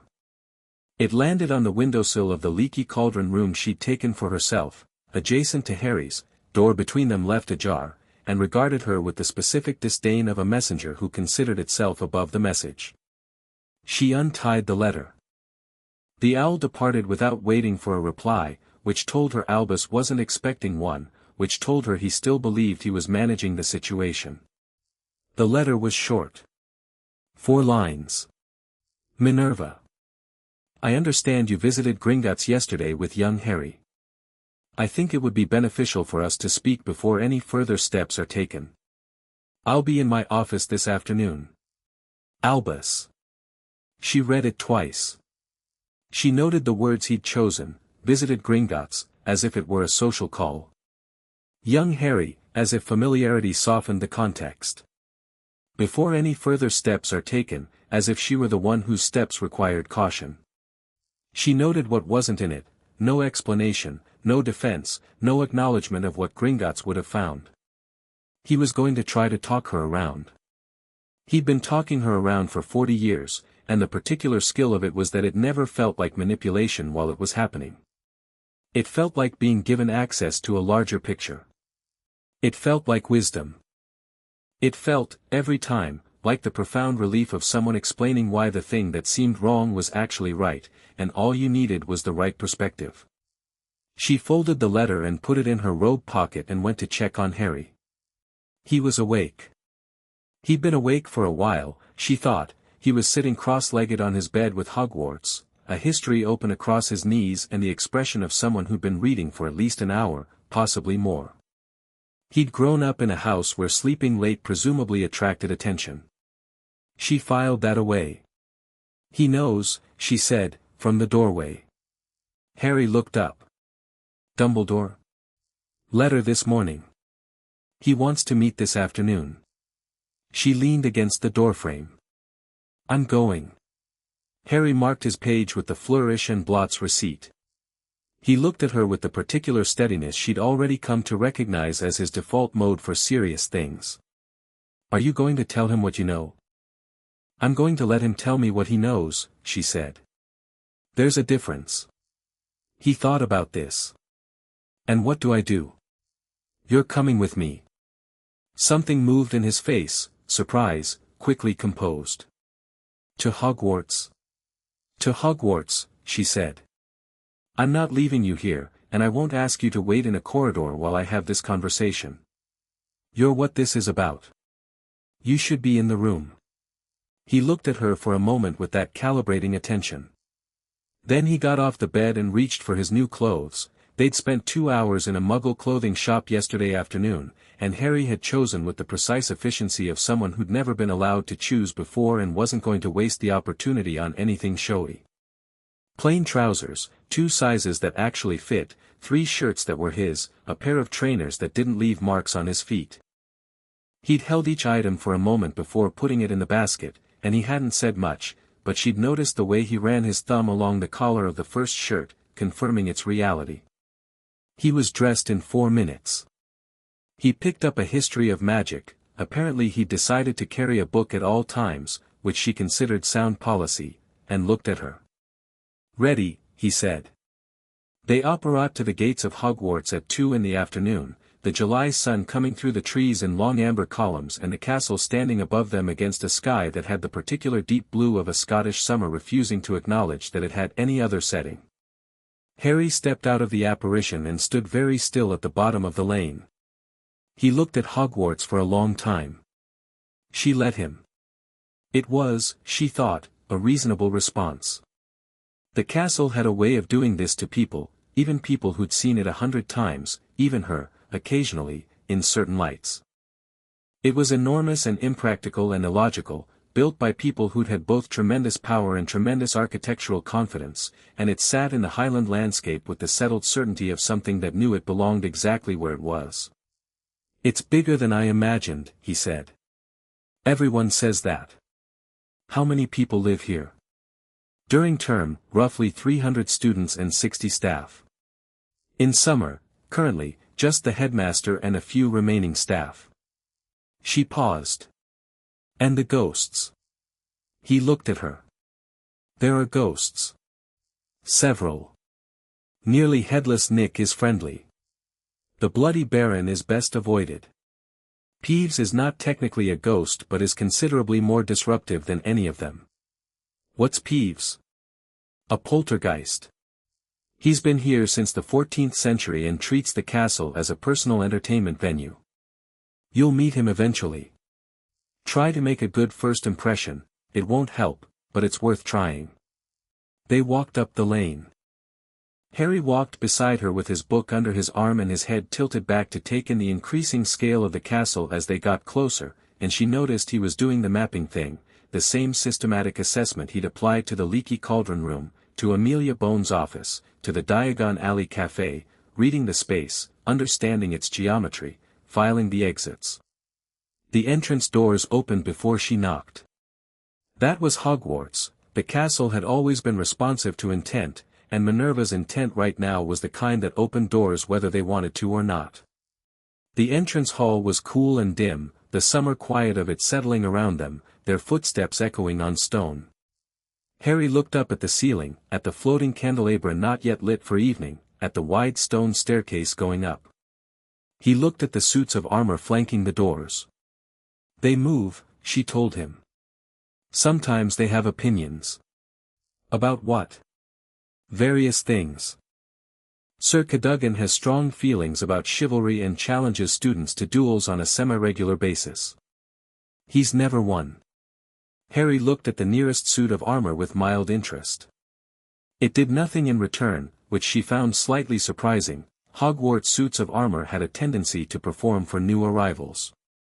But this one stood perfectly still, and she had the sudden, strange impression that it was looking at Harry the way Griplock had looked at Harry, with the careful attention of something recognizing something. She led him up the stairs and through the familiar route to the 7th floor and the stone gargoyle that guarded the headmaster's office. She said, "Lemon sherbet," and felt the familiar irritation of having to know Albus Dumbledore's password, which was always something whimsical and always made her want to suggest that the head of the most prestigious wizarding school in Britain might consider a more dignified security question. The gargoyle stepped aside. The spiral staircase carried them up. At the top, she paused with her hand on the door and looked at Harry. "Whatever he says in there," she said, "you don't have to respond. You don't have to engage. You can sit and watch. If anything is said directly to you that you don't want to answer, look at me." He looked back at her steadily. "I'm not afraid of him," he said. "Not bravado. Information." "I know," she said. "I'm not either. I'm just telling you that you have options." She opened the door. Albus Dumbledore's office was, as it always was, a monument to the personality of its occupant, circular, cluttered, warm-lit, smelling of old parchment and something faintly sweet, with every surface carrying some object of historical or personal significance arranged with the artful disorder of someone whose mind operated in several dimensions simultaneously. The portraits of former headmasters lined the walls, most of them awake and present, and Fawkes was on his perch by the window, and Dumbledore himself was sitting behind his desk with his long white beard and his half-moon spectacles and his expression of, she noted this, filed it, careful warmth. He was performing welcome. She'd seen the performance before. She'd always found it charming. Right now she found it informative.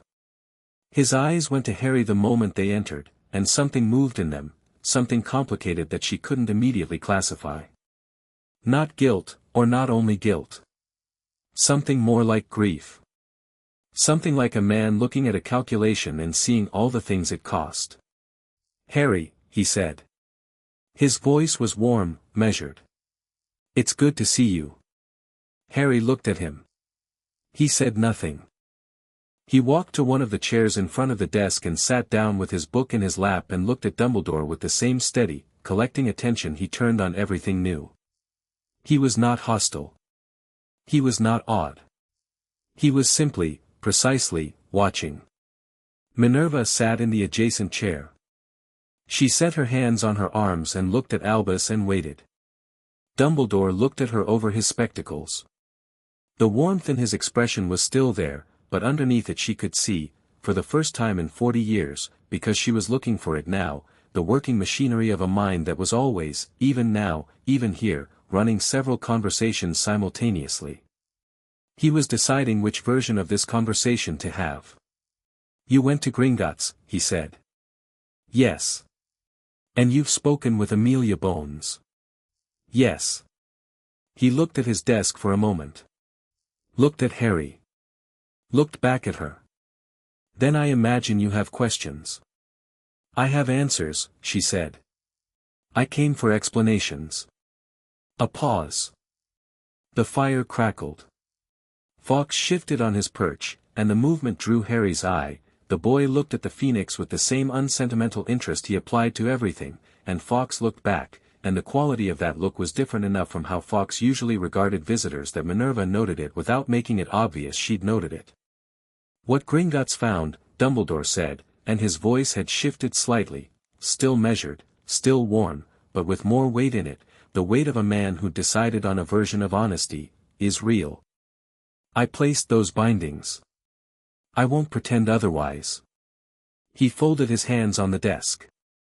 "What I'd like to explain is why." "Please," Minerva said.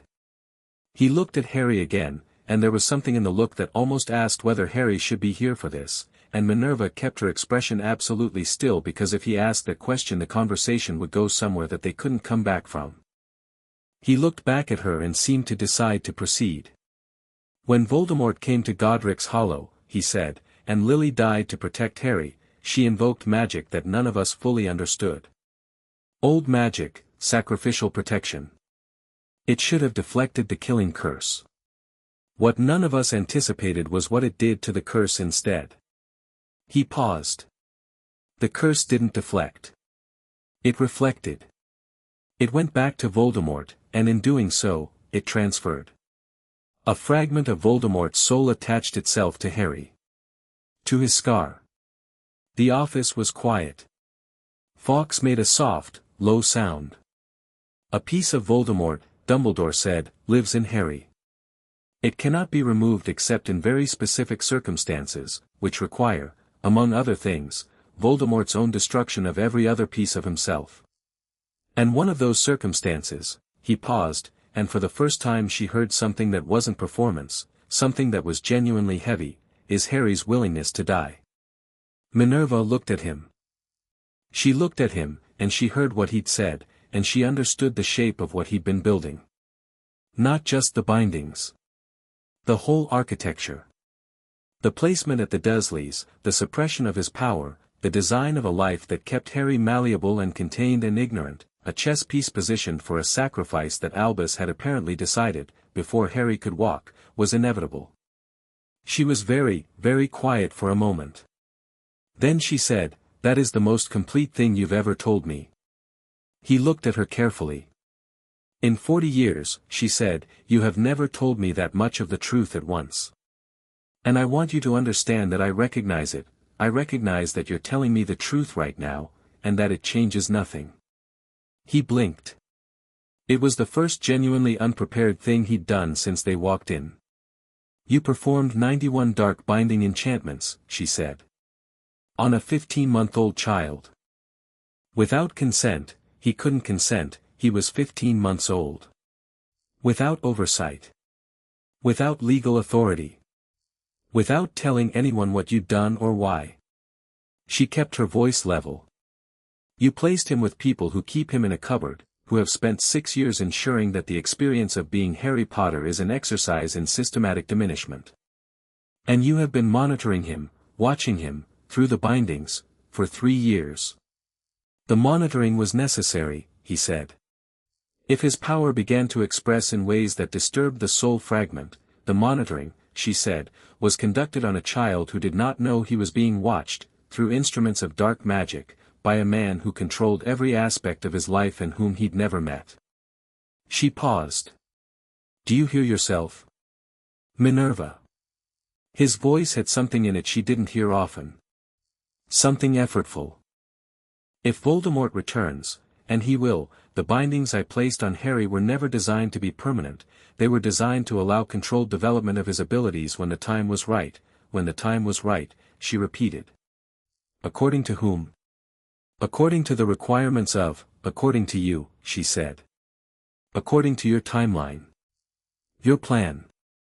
Your decision about what this child's life was for." She looked at him steadily. "Have you considered, Albus, that you might have been wrong? Not about the soul fragment, I don't doubt your assessment of the magical mechanics. But about the response to it.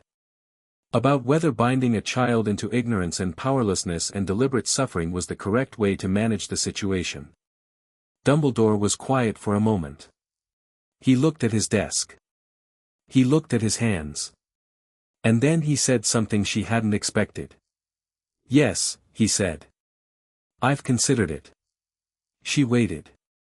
"Harry's power was extraordinary from birth, you felt it on the wall, I know you did, I knew you went there every summer." He looked at her, and for the first time the machinery in his eyes had quieted, and what was underneath it was something tired and human. "I was afraid of it. Not of him, never of him, but of what it would attract.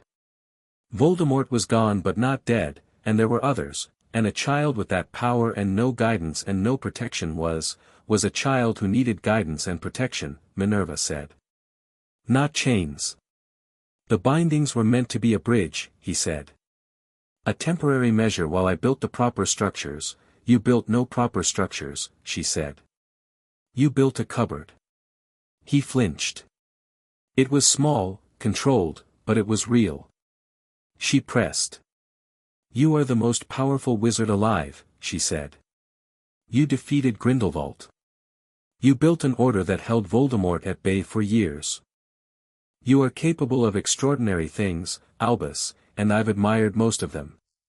She leaned forward slightly. And the best you could manage for this child was a cupboard under a staircase in Surrey and 91 dark enchantments and a plan in which his role is ultimately to die. The silence was very thick. Harry spoke. He hadn't spoken since they'd walked in. He'd been sitting in his chair with his book in his lap and his eyes moving between the two of them with the quiet, comprehensive attention of someone reading a situation as carefully as he'd ever read a page. And now he said, in a voice that was perfectly conversational, perfectly level, the voice of someone asking a genuine question, "Did you really think that was the only way?" Dumbledore looked at him. Harry looked back. Because, Harry said, it seems like there were other ways. Like telling someone. Like actually protecting me instead of just stopping me from protecting myself. He wasn't angry. He wasn't performing calm either. He was genuinely thinking through it, the way he thought through everything, methodically, laying out the pieces. You knew what was in me. You knew what I could do. You decided that the right thing to do with that was to make sure I didn't know about any of it. A pause. That seems like it was mostly for your convenience. Dumbledore looked at this 6-year-old boy who'd been awake for what amounted to approximately 48 hours of his world, who'd learned in that time about his parents' deaths, about 91 dark bindings, about soul fragments and prophecies and political hearings, and who was now sitting in the headmaster's chair looking at the most powerful wizard in Britain and asking him to account for himself. Harry, Dumbledore said, and his voice was very gentle, there is a prophecy. I know about prophecies, Harry said. Professor McGonagall told me last night about the soul fragment. She explained about what has to happen. He paused. She told me because she thought I should know. You didn't tell me because you thought I shouldn't. He tilted his head slightly. Which one of you is right? Dumbledore had no answer to that. Not immediately. He looked at Minerva with an expression that was, beneath everything, asking for something, asking her to agree that the plan had made sense, that the greater picture justified the cost. He was asking her to see it from his side. She looked at him and didn't give him what he was asking for. What happens now, Albus, she said, is this. The DMLE has opened a formal inquiry under Section 14 of the Magical Child Protection Act. Gringotts will have their full diagnostic report notarized and delivered tomorrow morning, and that report, with your signature on every binding, will be filed with Amelia Bones before noon. I am filing for legal guardianship of Harry, which will be heard by the Wisengamot within 30 days. She paused. The vault access has been frozen. Dumbledore was quiet. I'd like you to voluntarily withdraw your Wisengamot vote on any matters relating to Harry Potter's case, she said. I'd like you to make a full written accounting of every binding, its purpose, and its intended duration. And I'd like you to cooperate with the DMLE inquiry. She paused. Those are the things I'd like. And if I don't, he said. His voice was still careful. Still controlled. But she could hear the shape of what was underneath, not threat, because Albus Dumbledore didn't threaten, but the beginning of the other kind of response, the kind that brought out every piece of political architecture he'd built over 60 years. Then we do it with the inquiry, she said. And the Wisengamot hearing. And whatever Amelia decides constitutes appropriate criminal investigation of the bindings as dark magical assault on a minor. She held his gaze. I'm not interested in destroying you, Albus. But I am not going to let you manage this situation. Those are the only two options. He looked at her. A long, weighted look, the look of someone trying to find a third option and not finding it. Of someone who had spent 40 years being the person with the third option. You trust Amelia Bones with this, he said. I trust Amelia Bones to do her job, she said. Which is more than I trusted you. He absorbed that. He looked at the desk. He looked at his hands again. And then he looked at Harry one more time, and this time the look was different from any of the others. It was stripped of strategy, stripped of management, and what was underneath was something that she recognized, with a complicated grief, as genuine. He looked at Harry the way someone looks at a mistake they can see clearly and cannot undo. "I did not want you to suffer," he said. Quietly. To Harry, not to her. "I want you to know that." Harry looked at him. "But I did," he said. Not with anger, not with accusation. With the same precision he applied to everything. "Knowing you didn't want it doesn't change that it happened." Dumbledore looked as though he'd just had a very old structure shifted under him. She wondered, looking at his face, whether anyone had said that to him before. Whether, in 60 years of guiding people through catastrophes with the greater good as the compass, anyone had ever looked at the compass and said, "That doesn't change what it cost." "No," he said. "It doesn't." He picked up his quill. She watched him do it, and she understood, he was going to write something, some form of cooperation, some first step, and she recognized that this was not capitulation and not penitence, it was strategy, it was Albus doing what Albus always did and deciding that the most useful move was the one that preserved his position while appearing to yield. She knew him. She'd known him for 40 years. She'd watched him do it in Wisingamot sessions, in order meetings, in every negotiation she'd ever seen him conduct. She was going to let him do it. Because she didn't need his penitence. She needed his documented cooperation, and one way or another she was going to get it. He wrote for 5 minutes in silence. He blotted the parchment, folded it, and handed it across the desk. She took it. It was a formal withdrawal of his guardianship claim over Harry Potter, signed and dated, with a note requesting that Gringotts accept his signature as relinquishment of vault authorization. It was clean and complete and had cost him, she suspected, more than he showed. She folded it and put it in her robes. "The full written accounting of the bindings," she said. "I'll send it tonight," he said. "To Amelia. To Amelia and to me." A pause. "To Amelia and to you." He took off his spectacles and set them on the desk and rubbed the bridge of his nose with 2 fingers, the only entirely unperformed thing she'd seen him do in this whole conversation. "Minerva." He looked at her without the spectacles, and without them he looked older. Just a man in his 80s who'd carried very heavy things for a very long time. "I need you to understand, the prophecy is real. The danger is real. Whatever I did wrong, the threat I was trying to manage is not, Albus." She stood. "I understand the threat. I have always understood the threat. I fought in the same war you did, and I buried the same people." She looked at him steadily. "The difference between us is not that I don't take the threat seriously. It's that I don't think Harry's life is the acceptable cost of managing it. Those are not the same disagreement." She looked at Harry, who stood without being asked and picked up his book and came to stand beside her with the natural ease of someone moving to where they belong. "One more thing," she said. She turned back to Albus. "Sirius Black." The name landed in the room the way she'd intended it to, like a stone into still water, the ripples going out in all directions. Dumbledore's face did something controlled and complex. "He had no trial," she said. "The evidence was, there was no trial, Albus."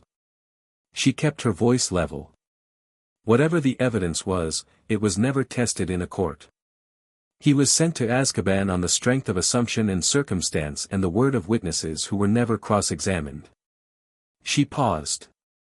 "A Fidelius charm leaves a trace. The caster and the keeper are identifiable in the residual magic. When Gringotts goes through the Potter Vault records, they'll find it." Dumbledore was very still. "If Peter Pettigrew was the keeper," she said, "I want you to ask yourself what it means that Sirius Black has been in Azkaban for 5 years. What it means that you were certain. What it means that no one checked." He looked at her.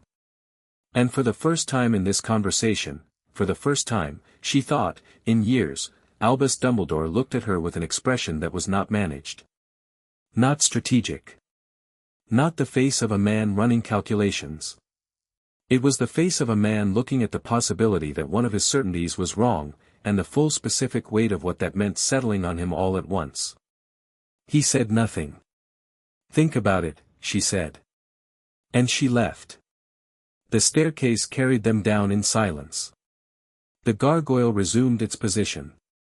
They walked through the empty corridor toward the main staircase, and Harry was quiet beside her, not the anxious quiet of someone suppressing something, but the thoughtful quiet of someone processing. "On the third-floor landing," he said, "he really believes he was right." "He believes the plan was right," Minerva said. "Those are different things." "He's going to fight us at the Wizengamot." "Yes," she said. "Not here, not today. Today he yielded because he calculated that yielding was more useful. But when it's a formal hearing, when there's a Wizengamot audience and political implications and his reputation on the table, yes. He'll fight." Harry nodded slowly. They walked down the main staircase, their footsteps echoing, and at the bottom Harry stopped and looked up the full height of the entrance hall again, the way he'd looked at it coming in. "I like it here," he said. "The castle. It generally likes people back," she said. He looked at the wall to his left, bare stone, nothing remarkable about it, and she saw him tilt his head.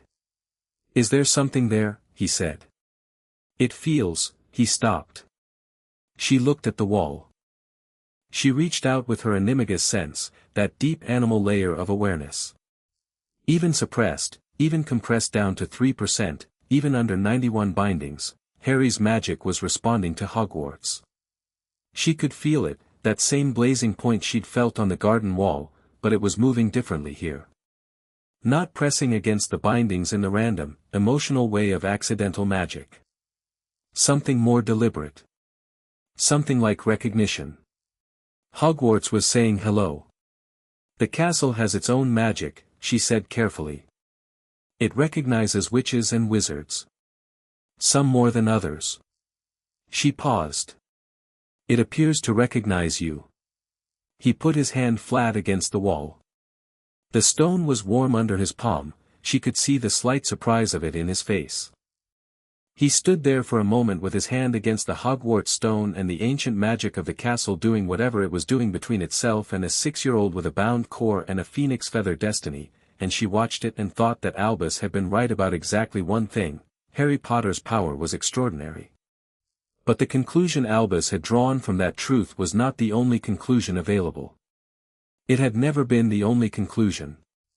She'd started to think, over the last 48 hours, about what the alternative conclusion looked like, what Harry with his full power, properly trained, properly guided, properly loved, looked like. Not as a weapon to be controlled. Not as a piece positioned for sacrifice. Not as the variable in someone else's equation. Just as himself. The wall under his hand pulsed once, warm and slow, like a heartbeat. Harry took his hand back. He looked at it, then at the wall, then at her, with wide eyes and something in his face that she hadn't seen there before, the specific brightness of a child who has just touched something genuinely wonderful and understood that it was real. "Let's get you back to London," she said. "We have work to do." "The Gringotts report tomorrow," he said, falling into step beside her. "The Gringotts report. The formal petition, which I need to finish today. Amelia's preliminary inquiry documents, which she'll want by end of tomorrow. And I've sent an owl to Augusta Longbottom." "Who's that?" "A formidable woman with 7 Wizengamot votes, a personal investment in seeing institutional power held accountable, and absolutely no patience for nonsense." Minerva glanced at him. "You'll like her." "Will she like me?" "She'll respect you," Minerva said. "With Augusta, that's considerably better." They stepped out of the castle doors into the afternoon sun, and Hogwarts stood behind them warm and vast and old, and Minerva thought about the letter in her pocket, Albus's withdrawal, his clean signature, the first formal crack in the architecture he'd built. She thought about the Gringotts report landing on Amelia's desk tomorrow morning. She thought about the Wizengamot hearing, 30 days out, and the particular kind of preparation required for a fight in which your opponent had 60 years of institutional advantage and the assembled credibility of a living legend. She thought about Sirius Black. She thought about the Fidelius Trace, and the vault records, and a name that had been wrong for 5 years while the wrongness of it sat quietly in a place where no one had looked. She thought about all of it, the whole shape of it, spread out like the map Harry had drawn in the garden dirt at Privet Drive, careful, methodical, everything in its place. She had 30 days. She intended to use every one of them. "Professor," Harry said. She looked at him. He was looking at the sky, the deep blue of a Highland July, a single hawk making lazy circles high above the tree line. "Thank you," he said. He said it without looking at her, which she thought was because looking at her while he said it would have been more than he was ready to manage. For going to see him. For saying all of that. In there. She looked at the hawk. It needed saying. "A lot of people knew," he said. "About me. About where I was. About what it was like." He paused. "And you're the first one who came and did something." The hawk made its lazy circle against the blue. "I should have come sooner," she said.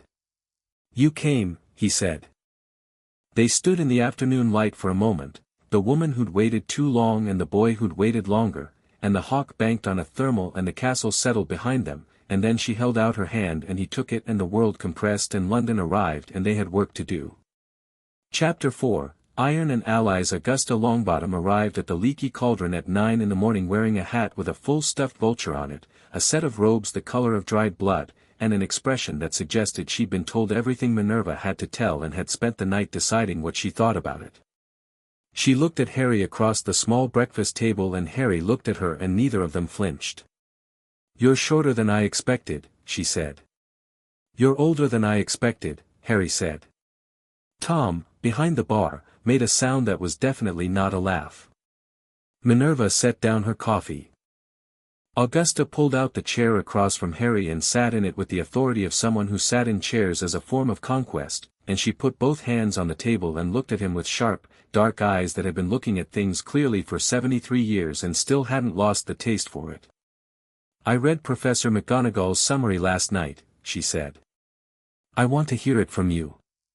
Harry looked at Minerva once, not for permission, she thought, just confirming she was there, and then looked back at Augusta. He told it.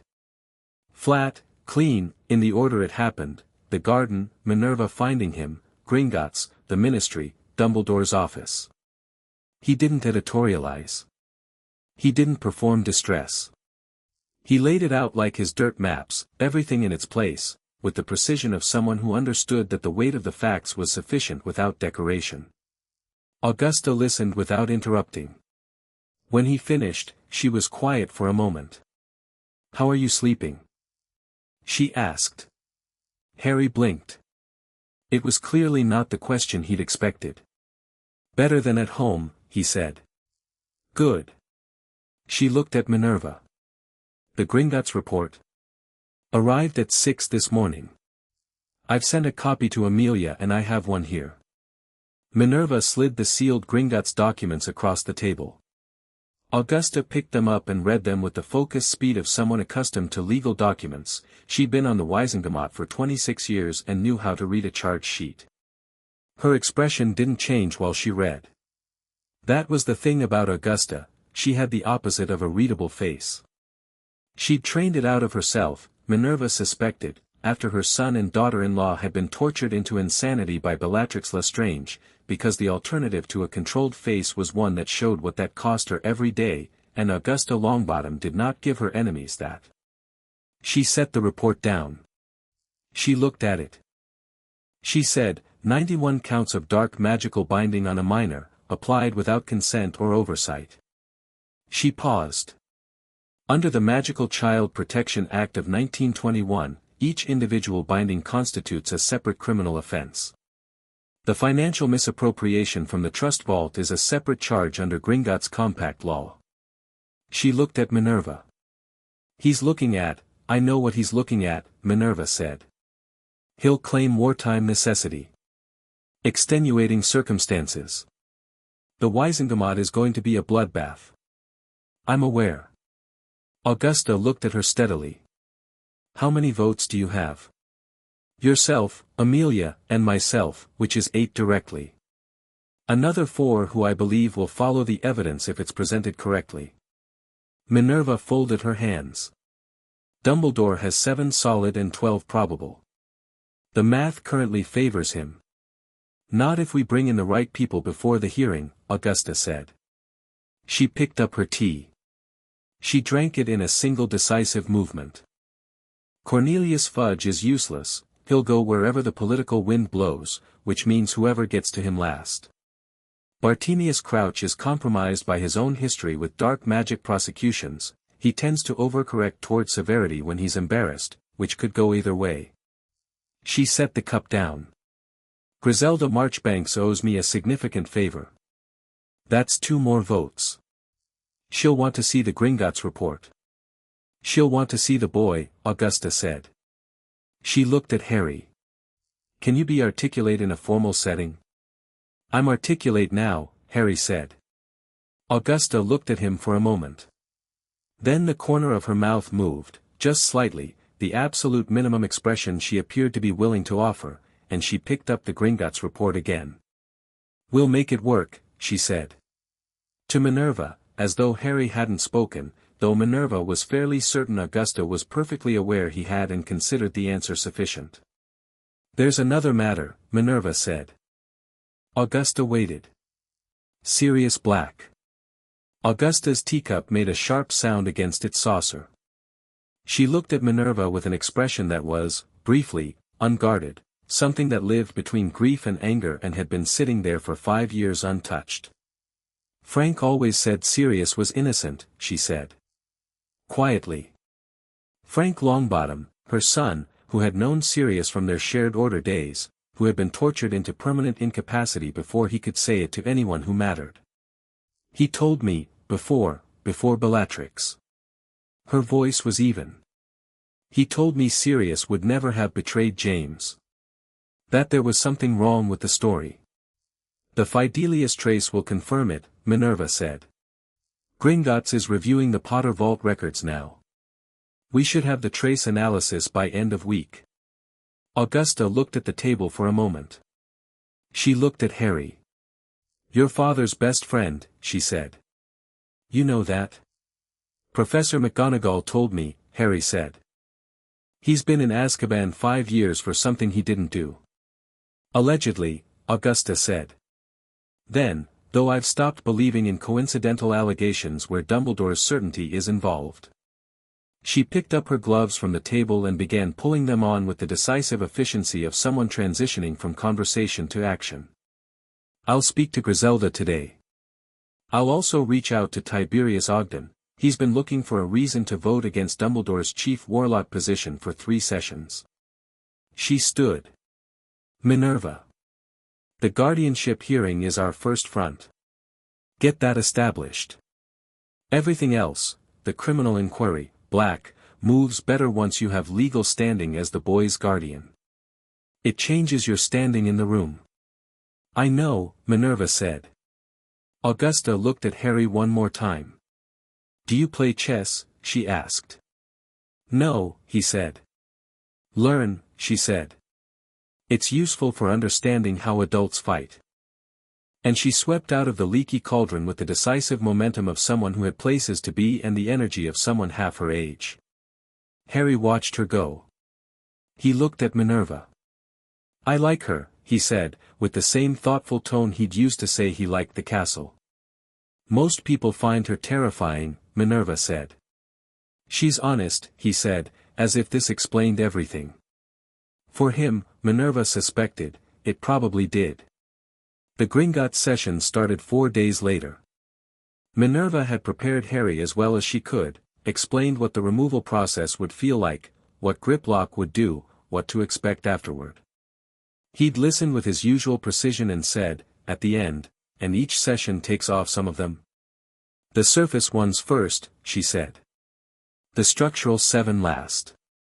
How will I know they're coming off? You'll feel your magic differently. Griplock says it's gradual, like sensation returning to a limb that's been asleep. There may be surges of accidental magic as the suppression loosens. She looked at him carefully. Are you prepared for things to start happening around you? He thought about it. Things happened when I was really small. I don't remember it much. Just that things moved sometimes, or changed. And then it stopped and I got used to it stopping. He paused. I think I'm ready for it to start again. The first session lasted 40 minutes. Griplock worked with the quiet, economical precision of a master craftsman, and Minerva sat in the corner of the diagnostic room and watched Harry's face while it happened. He sat very still with his hands on his knees and his eyes open, the way she told him to, and his expression moved through several things, the warmth he described, a slight frown of concentration, and then something she couldn't immediately name. When it was over, Griplock said, 7 surface bindings removed. Harry looked at his hands. He turned them over once, looking at his palms as though expecting to see something different there. Then he flexed his fingers. The candlestick on the diagnostic table, the one in the iron holder, unused, off to the side, lit. All 3 of them looked at it. The flame was small, tentative, a little surprised at itself. Harry looked at it for a long moment. Then he looked at Minerva, and his face was doing the thing it had done in the bookshop, the thing she'd started to think of as his real face, the one that surfaced when something was genuinely good rather than just processed and filed. I did that, he said. You did, she said. He looked at the flame. He looked at his hands. He looked at the flame again. I didn't mean to. Accidental magic often isn't, she said. It's the emotional response. You felt something and your power expressed it. What did I feel? She looked at him. What did you feel? He thought about it. Genuinely considered the question. Relief, he said. Mostly relief. And, he stopped, searching. It's like when you've been holding your breath and you didn't know you were holding it and then you breathe. He looked at the candle again. The flame had steadied now, burning clear and even. Is it going to do that a lot? While the rest are coming off? Quite possibly, Minerva said. He nodded. He looked at the candle one more time. Then he straightened his spine and looked at Griplock with the businesslike air of someone moving to the next item. Same time next week. Griplock looked at him. Same time next week, he said. They fell into a rhythm. Griplock twice weekly. Amelia's preliminary inquiry documentation building steadily, Minerva spent mornings on paperwork, which she had always hated and was currently treating as the most important thing she'd ever written, because it was. Augusta moving through the Wisengamot social architecture with the quiet efficiency of someone who'd been a politician for longer than most of the current members had been alive.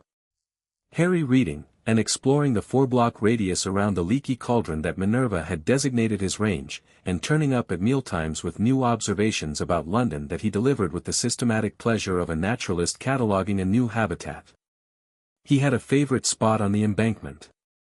He'd found it on day 3 and returned to it every afternoon, a bench under a plane tree with a direct view of the river and the south bank, and he'd sit there with whatever book was in current rotation and occasionally put it down and watch the river with the patient attention he gave to things that he found genuinely interesting.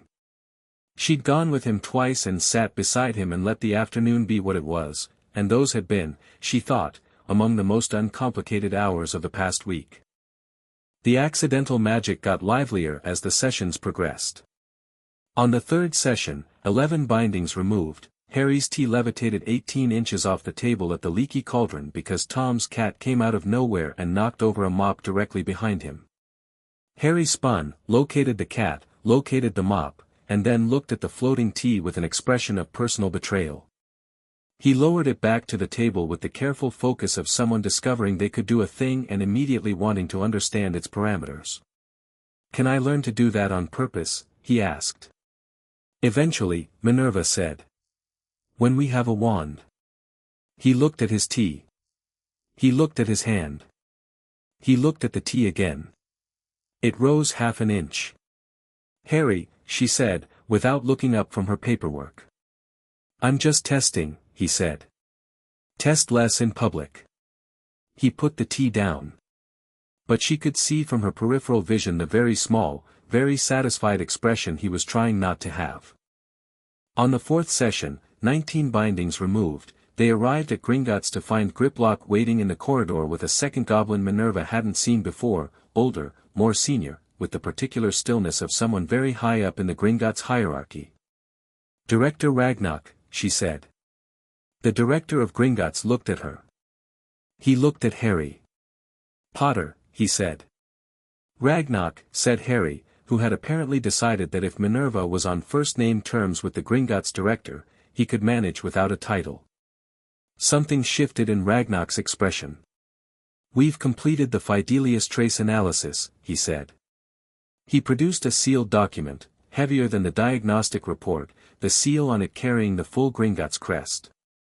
The Potter Vault records show the Fidelius charm was cast on October 20, 1981. The keeper's signature is not Sirius Black's.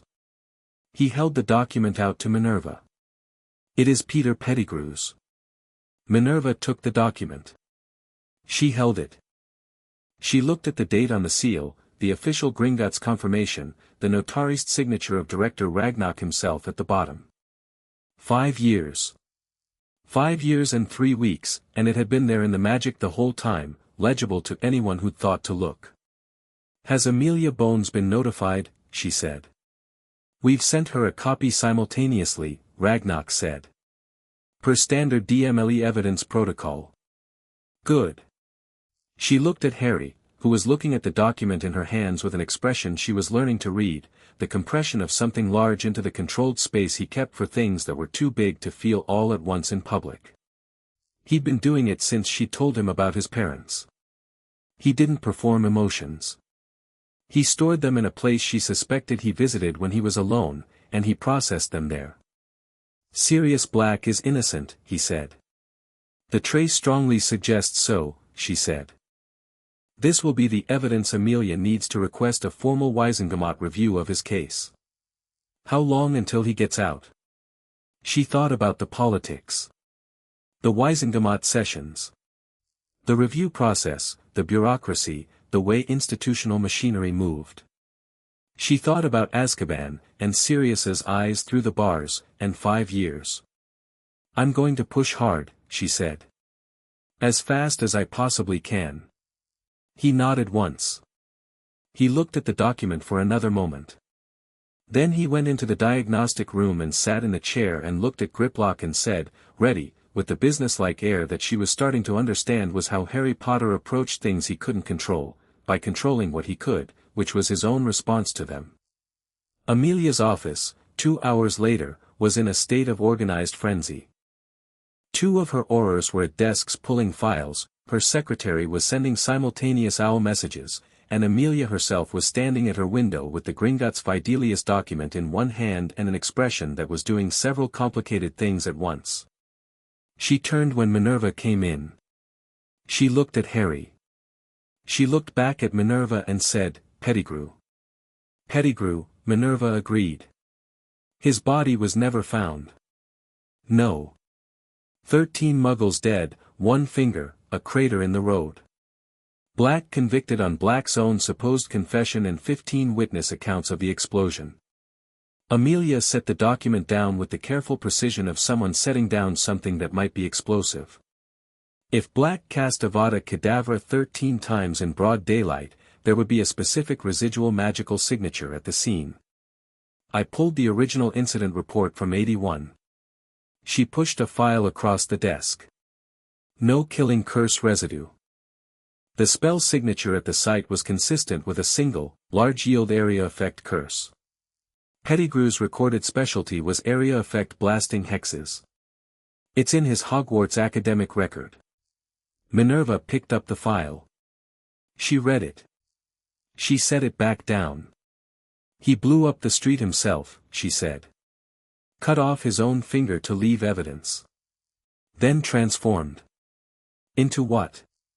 Harry asked, from the chair. Both women looked at him.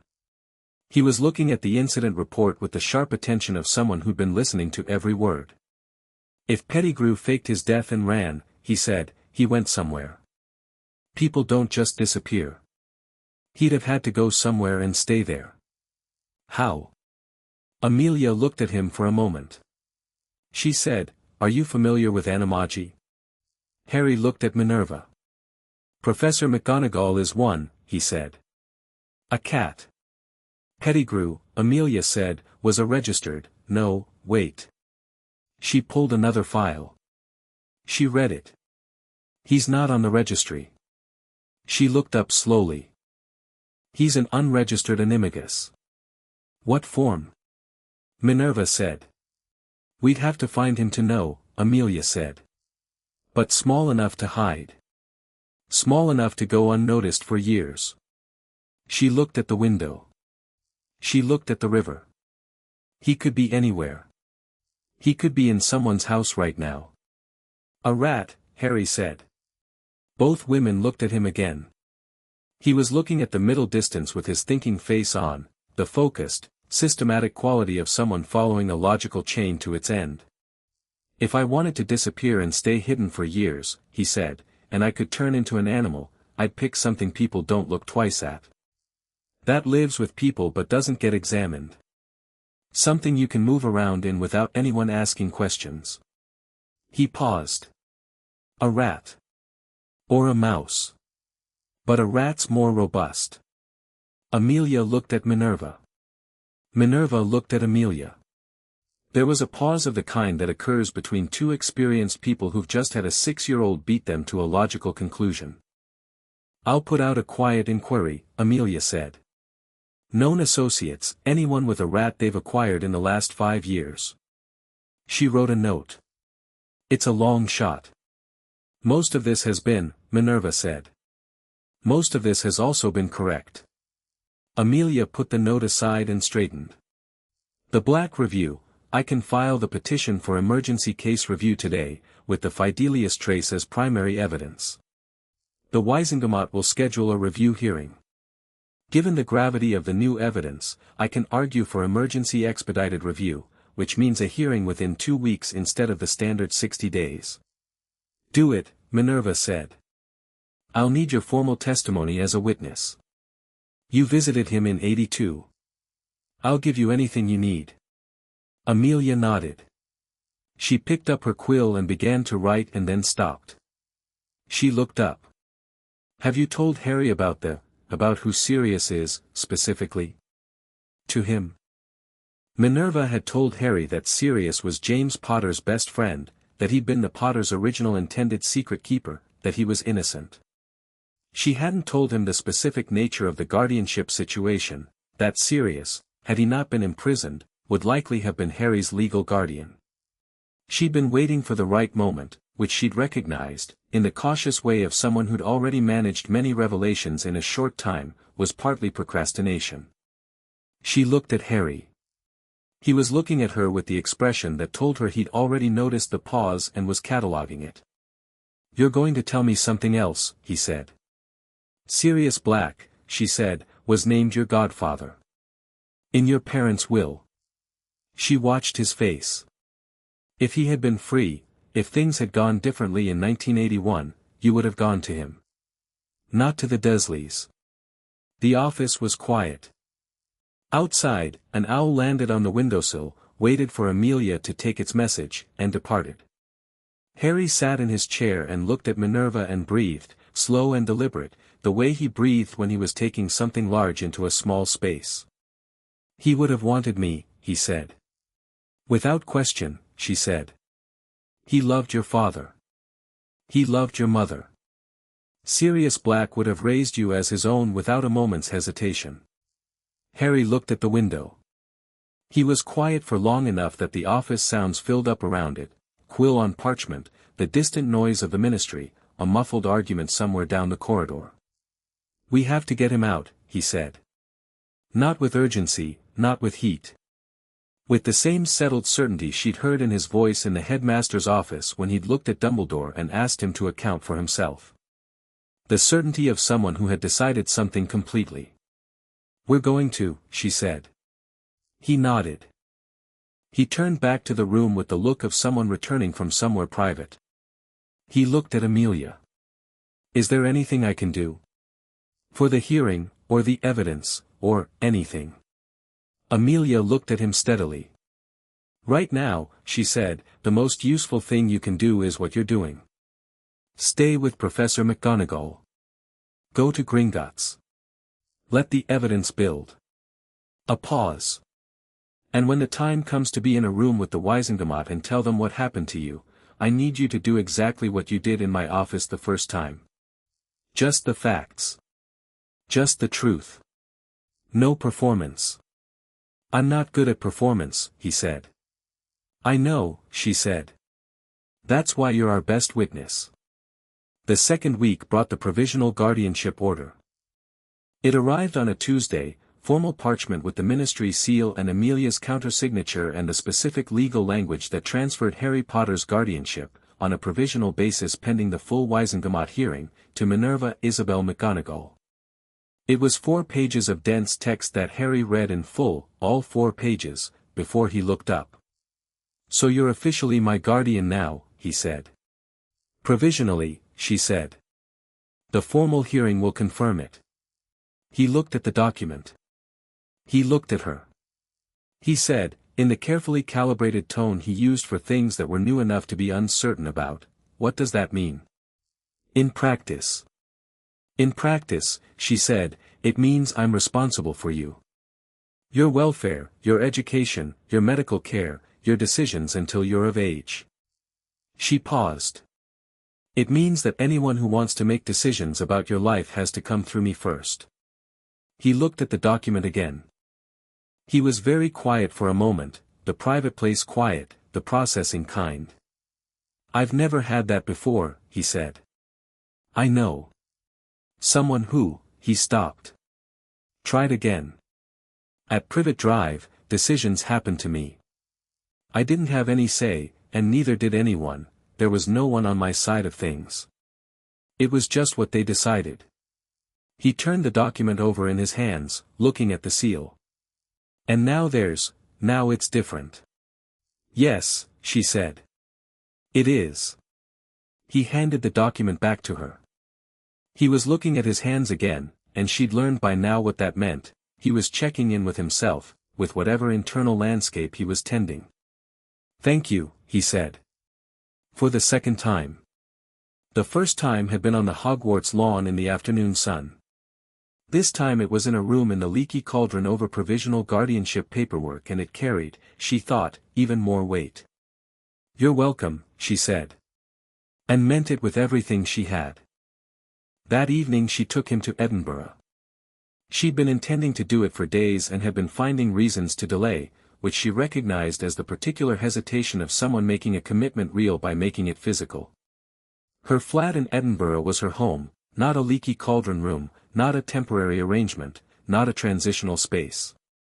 It was where she lived when she wasn't at Hogwarts, and it was small and full of books and had a spare bedroom that had served as a study for 20 years.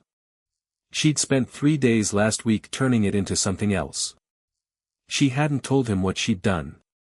She just took him there, apparition to the Grassmarket, walk up through the old town, the familiar stone and steep of Edinburgh streets that she loved the way you love things that have been yours long enough to feel like extensions of yourself. Harry walked up the Royal Mile with his head on a swivel, taking in the castle above, the closes running steeply off the main street, the tourists and the buskers and the late evening light going gold over stone. He stopped in front of a close mouth, a narrow alley plunging steeply between old buildings, and looked down it with the expression of someone who found narrow interesting spaces professionally intriguing. There are hundreds of those, she told him. Each close has its own history. Can we go down them? Some of them, yes. Some go private. She paused. There's a historical walking tour on Saturdays that covers the underground parts of the city. People used to live below street level. He looked at her. Entire streets buried. Entire streets. After the Great Fire of 1700, they built over the ruins and the old city went underground. It's been preserved. She watched his face. You'd like it. Can we go? Saturday, she said. He nodded, filed it, turned back to the street. He walked with more ease here than in London, she thought, not because Edinburgh was quieter, though it was, but because its scale was different. More human. More navigable. He looked like someone who was beginning to learn what it meant to be somewhere that might become familiar. The flat was on the third floor of a building off the Grassmarket, reached by a stone stair that wound up through the dark in a way that she'd always thought was either atmospheric or inconvenient depending on her mood. She unlocked the door and went in and turned on the lights and said, "Come in." He came in. He did the slow circle. The sitting room with its bookshelves on every wall, genuinely every wall, floor to ceiling, with the overflow stacked on the coffee table and the sideboard and in two short towers beside the reading chair. The kitchen, small and functional. The narrow corridor leading back to her room and the bathroom. And the spare room, which she'd left for him to find. He found it. He stood in the doorway and looked at it. She stood behind him in the corridor. She'd kept it simple, she'd thought about it and decided that simple was right, that anything elaborate would have the quality of performance and he'd see through it immediately. A bed that was the right size. A desk by the window that looked out over the Grassmarket. Bookshelves on two walls, empty, waiting. A rug on the flagstone floor in Gryffindor red, which she'd gone back and forth about and ultimately decided was honest. On the desk she'd put one thing, a copy of Birds of Britain and Ireland, open to the Sparrowhawk page, with a bookmark already in it. He was quiet for a long time. "This is mine," he said. "If you want it," she said. He walked in. He went to the desk and touched the surface of it, the wood, solid, real. He looked out the window at the Grassmarket below, the cobblestones and the evening people and the old buildings going up on three sides. He looked at the empty bookshelves. "I'm going to need more books," he said. "I'm aware," she said. "There's an excellent second-hand bookshop around the corner. They open at 9. He turned from the window. He looked at the room. He looked at her. And the thing she saw in his face then, she catalogued it carefully and kept it somewhere private because it was his, not hers, but she saw it clearly, the very beginning of a child understanding that this was a place that was his. Not a cupboard. Not a temporary room in a pub. Not a space he was using at someone's sufferance. Something that had been made for him, specifically, with some knowledge of who he was. He sat on the bed. He looked at his feet. He said, very quietly, "It's really good." "The room." "Good," she said, equally quiet. He looked up. "Are you going to be in the next room?" "Down the corridor," she said. 10 feet. He nodded. He looked at the bird book. He picked it up and turned to where the bookmark was, the Sparrowhawk page, which she'd chosen because she'd remembered him looking at the hawk above Hogwarts with that particular quality of attention. She left him to it. She went to her own room and sat on her bed and let herself feel, for exactly 5 minutes, the full weight of the past 2 weeks, the garden wall, the number 91, the Gringotts stone room, Dumbledore's tired face, the Fidelius document, and this small boy reading about sparrowhawks in a room in Edinburgh. Then she got up and went to make tea and think about the Wisengamot hearing. The hearing was 17 days away. Augusta had confirmed Griselda Marchbanks, 2 more votes and the formidable personal authority of a woman who'd been examining students at Hogwarts since before most of the current Wisengamot members were born. Tiberius Ogden had confirmed, with the particular enthusiasm of someone who'd been wanting a legitimate reason for 3 sessions. Dumbledore, through channels, had indicated he intended to speak in his own defense. She'd expected nothing less. What she hadn't expected was the owl that arrived on Thursday, 1 week before the hearing. It was a small owl, scrappy and energetic, and it arrived with the manner of something that had been traveling a very long distance and was extremely annoyed about it. The letter tied to its leg was written on a scrap of torn parchment in writing she recognized even before she'd processed the memory of it.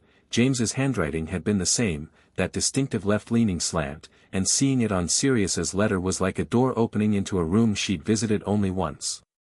McGonagall. They let me have a quill. Amelia Bones came to Azkaban personally yesterday. I'll say this for the woman, she doesn't delegate the things that matter. She told me about the Fidelius trace. She told me about Harry. She told me about you. I can't write much. The guards read everything. But I need you to know two things. First, I should have told someone about Pettigrew in 81. I didn't because I went after him myself and I was stupid about it, and I've had 5 years to understand exactly how stupid. That's on me. Second, is he all right? Harry. She said he's with you. Is he all right? SB. She read it 3 times. She looked at the writing, the cramped, determined letters of someone working against the cognitive fog that Azkaban imposed, forcing the pen to do what it was told. She wrote back. She wrote 2 sentences. He is with me. He is more than all right. She thought about it. She added a third. He already wants to know when you'll be free. She tied it to the scrappy owl, which regarded her with the weary professionalism of something that had accepted its lot in life, and sent it off. Harry was at the window. He'd been watching the owl come and had, with his usual comprehensive attention, clearly observed her read it and write back. He didn't ask immediately. He gave it approximately 45 seconds. Serious, he said. Yes. Is he okay? She sat down in her reading chair and thought about the question. The honest answer was no, no one was okay after 5 years in Azkaban, no one came out of that undamaged. The Dementors saw to that. But the letter had been coherent, had been serious, the dark humor of she doesn't delegate the things that matter, the directness, the first concern being Harry, and those things mattered. He's holding on, she said. His first question was about you. Harry looked at the window. Down at the grass market, which was busy on a Thursday evening, buskers, restaurant tables on the cobblestones, a group of tourists following a guide with an umbrella. He watched it for a moment. If the hearing works, he said. If the Wisengamot looks at the Fidelius trace and accepts it, how long before he's actually out? Days, she said. Amelia will push for immediate release given time served on a wrongful conviction. He nodded. He went back to his desk and his books, and she watched him settle and thought about all the pieces she was moving simultaneously.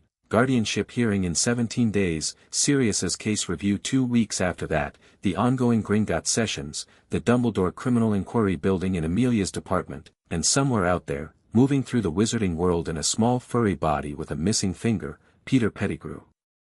There was a small crash from the kitchen. She went to investigate. On the counter, the kettle, which she'd set on to boil 3 minutes ago, had migrated to the center of the table and arranged itself precisely in the middle, with the cups placed symmetrically around it in a way she absolutely had not done. Harry appeared in the kitchen doorway. He looked at the arrangement. He looked at her. I was thinking about the hearing, he said. And the order felt wrong. She looked at the perfectly centered kettle.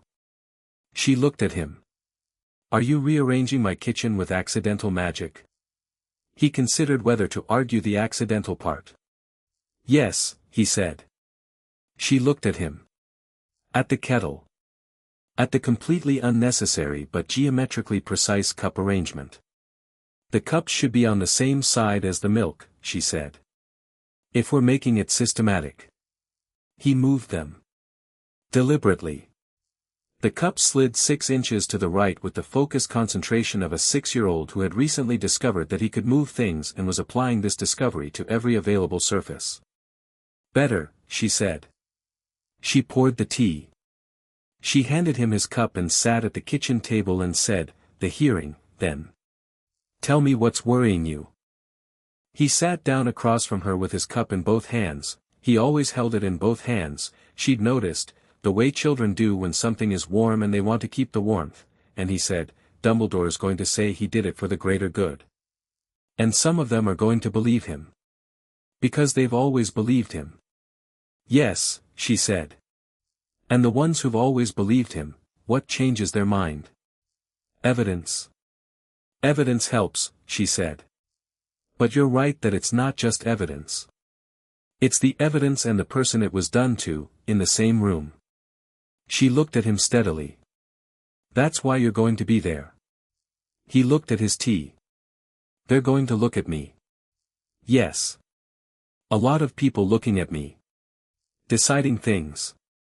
Yes. She paused. Is that frightening? He thought about it with his characteristic honesty. No, he said. I don't think so. Not frightening. He looked at her. Annoying, maybe. Having people decide things about me that I already know. She felt the corner of her mouth move. Yes, she said. I expect it will be. He drank his tea. Outside the Edinburgh night was settling in, the Grassmarket going from busy to quiet as the evening drew on, the castle above the city lit against the dark. Inside the kitchen in the flat on the Grassmarket, Minerva McGonagall and Harry Potter sat with their tea and thought about hearing rooms and the Wizengamot and a man in Azkaban writing on a scrap of parchment, and neither of them was afraid. That, she thought, was rather the point of where they'd got to. In 17 days they would walk into the Wizengamot.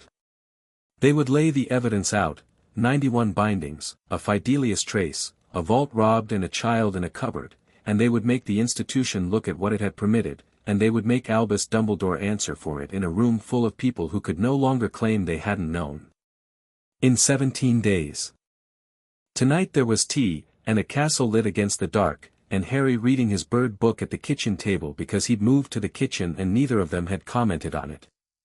Tonight was enough. Chapter 5, The Trial. The Wizengamot chamber was underground. Minerva had always found this telling, that the wizarding world's highest court sat below street level, in a circular stone room lit by blue-flamed torches that gave everyone's face the quality of a bas-relief. The raised tiers of seats curved upward in a full circle, each member in their plum-colored robes, and in the center of the floor was the single chair with the chains that were the chamber's most honest architectural statement. They didn't use the chains for guardianship hearings. They were just there, bolted to the stone, reminding everyone in the room what the space was capable of. Harry looked at the chair when they walked in. He looked at the chains. He looked at the tiers of robed witches and wizards filling up around the circular walls. He said nothing, which was what he usually did with things he was processing. Minerva walked in beside him and did not look at the gallery. She looked straight ahead, at the front bench where Amelia Bones was already seated with her files arranged with military precision, at the Chief Warlock's chair, currently empty, because Dumbledore had recused himself from the chair for this specific hearing, which was a political calculation rather than a moral one, but she'd accept it, and at the chair beside Amelia's that was hers. Augusta was already in the gallery. She caught Minerva's eye and gave one short nod. Griselda Marchbanks was 2 seats to her left, Tiberius Ogden 3 to her right, and Augusta's expression was that of someone who had done what she'd said she'd do and was now waiting with the patience of a person who'd been patient for 73 years and knew how it worked. Dumbledore was in the gallery. He was not in his Chief Warlock's chair and he was not at the prosecutor's bench and he was not at the defense bench. He was in the gallery, 6 rows up, in plain robes, no Chief Warlock's chain of office, no formal insignia, and he looked, from below, like an old man at a hearing rather than the most powerful wizard in Britain. She didn't know if it was strategy or genuine diminishment. She suspected the former but couldn't rule out the latter. She settled Harry at the small table to the left of the front bench, which was designated for primary witnesses, and she sat beside him. She put her files on the table. She looked at the room once, comprehensively, in the way she looked at difficult examination questions, identifying every element, calculating every variable, and then she looked at Harry. "How are you?" she said, quietly. "Fine," he said. He was looking at the chamber with his usual systematic attention, mapping it. His hands were still on the table. "There are 83 of them. 86 total Wizengamot members," she said. 3 are absent today, illness, 1 overseas posting. How many do we need?" "Majority. 44. She paused. "We have confirmed 31. Another 10 who are persuadable." Dumbledore's solid block is 23. The rest are variable. He looked at the numbers the way he looked at chess problems, which he'd been learning all week at Augusta's insistence, finding the structure underneath them. So we need 13 more from the variable group. Which is why today is about evidence, she said. Not just ours. Theirs. She glanced up at the gallery. People who've been in Dumbledore's corner for 30 years will follow him right up until the moment following him costs them something. Our job today is to make the cost visible. How? By being completely, precisely, undeniably right. He thought about this. He looked at his hands. He looked at the chair with the chains. He said, "Am I going to have to sit in that?" "No," she said. "You sit here." "Good," he said. "I wasn't going to, but it's good to know." The chamber convened at 10 precisely. The acting chief warlock was Griselda Marchbanks, Augusta's arrangement, though it had required 3 days of negotiation and a favor Minerva didn't inquire about, and Marchbanks called the session to order with the brisk authority of a woman who had been examining wizards for 60 years and found most of them somewhat below standard. "This hearing convenes to consider 3 matters," Marchbanks said, her voice carrying through the stone chamber with perfect clarity. "First, the formal petition of Minerva Isabel McGonagall for full legal guardianship of Harry James Potter, currently held under provisional order. Second, the formal inquiry into the application of dark magical bindings upon the said Harry James Potter, as documented in the Gringotts diagnostic report submitted to this chamber. Third, a preliminary review of related evidence pertaining to the imprisonment of Sirius Orion Black." She looked around the chamber. "Director Bones will present the evidence. Objections to procedure will be noted and ruled on at the end of each section." Amelia stood. She was precise and she was fast, and she presented the Gringotts report with the clean directness of someone who had decided that the evidence was so clear that the only way to undermine it was to make it complicated, and therefore she was going to keep it simple. She read Griplock's findings into the record. Not summarized, read, verbatim, every binding catalogued by number, type, location within the core matrix, and estimated date of application. She read it steadily for 11 minutes. The chamber was very quiet for the duration, and Minerva watched faces. She watched people who'd been comfortable in their seats shift fractionally. She watched one which in the 4th tier, Madame Longmuir, traditionally Dumbledore-aligned, looked down at her own hands when Amelia read the section about pain anchoring in a 6-year-old's nervous system. "The signature on each of the 91 bindings," Amelia said, setting the report down and looking directly at the chamber, "is that of Albus Percival Wulfric Brian Dumbledore. This finding was made by Senior Cursebreaker Griplock of Gringotts, confirmed by Director Ragnarok, notarized under full Gringotts seal, and submitted to this chamber as primary evidence." She paused, one beat. "It is not disputed." A murmur went through the gallery. Not loud. The controlled kind of noise that people make when they've known something was coming and it still lands harder than they expected.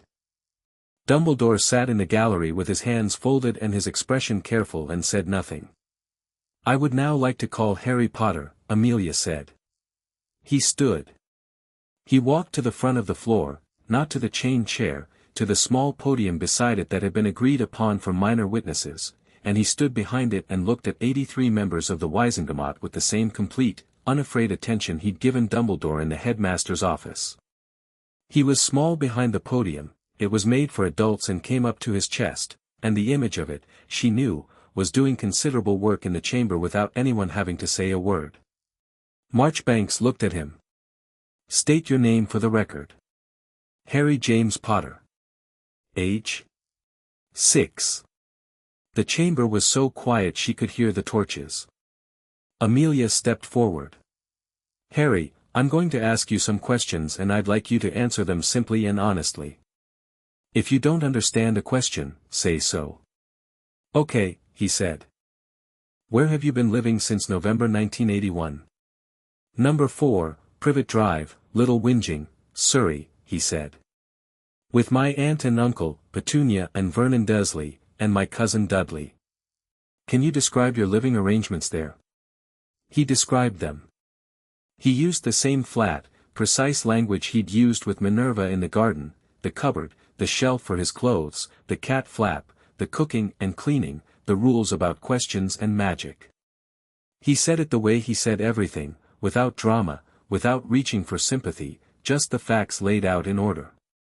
He looked at Amelia while he spoke and occasionally let his gaze move to a specific point in the gallery when he was thinking, and every time he looked away and came back the chamber was somehow more still than it had been. Minerva watched the variable block. She watched Madame Longmuir look at her hands again.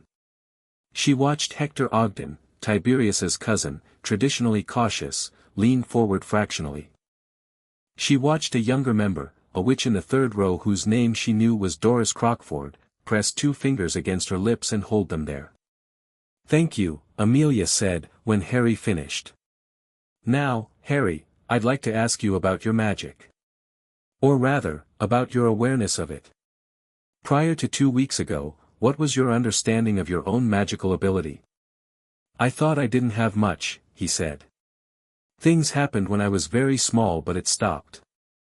I thought that was just how it was for me. That I wasn't very magical. And now, following the Gringotts sessions, the removal of the surface bindings, what has changed?" Harry looked at his hands. He looked at the chamber. He said, "Things move when I don't intend them to. The Gringotts cursebreaker says my core is significant. That's his word." A slight pause. "I don't know the full extent yet. They haven't finished removing the bindings. But it's different now. I can feel it differently." "Thank you," Amelia said. She looked at the chamber. Griplock of Gringotts has submitted a written assessment predicting that upon full removal of all 91 bindings, Harry Potter's magical core will test in the top percentile of recorded magical ability globally. This assessment is in Supplemental Evidence Package 3. She stepped back. "No further questions for this witness." Marchbank said, "Is there cross-examination of this witness?" A pause. The Dumbledore block on the right side of the chamber. Minerva watched. Cuthbert Mockridge, who was Dumbledore's man through and through, stood. "I'd like to ask the boy a question," he said. Marchbanks looked at him. "Proceed." Mockridge was a careful man, she knew him, knew the way he operated, which was always to find the angle that muddied water rather than to directly contest evidence. He looked at Harry with the expression of someone who thought appearing sympathetic would serve. "Harry," he said. "You've had a difficult few weeks, haven't you? A lot of new information, a lot of changes." Harry looked at him. "Yes," he said. "And Professor McGonagall has been looking after you during this time." "Yes. She's been very kind to you." "Yes," Harry said. "Still even. Still clear. Is it possible, do you think, that things have felt more serious, more alarming, than they might otherwise, because of how new everything is? Because you're still adjusting?"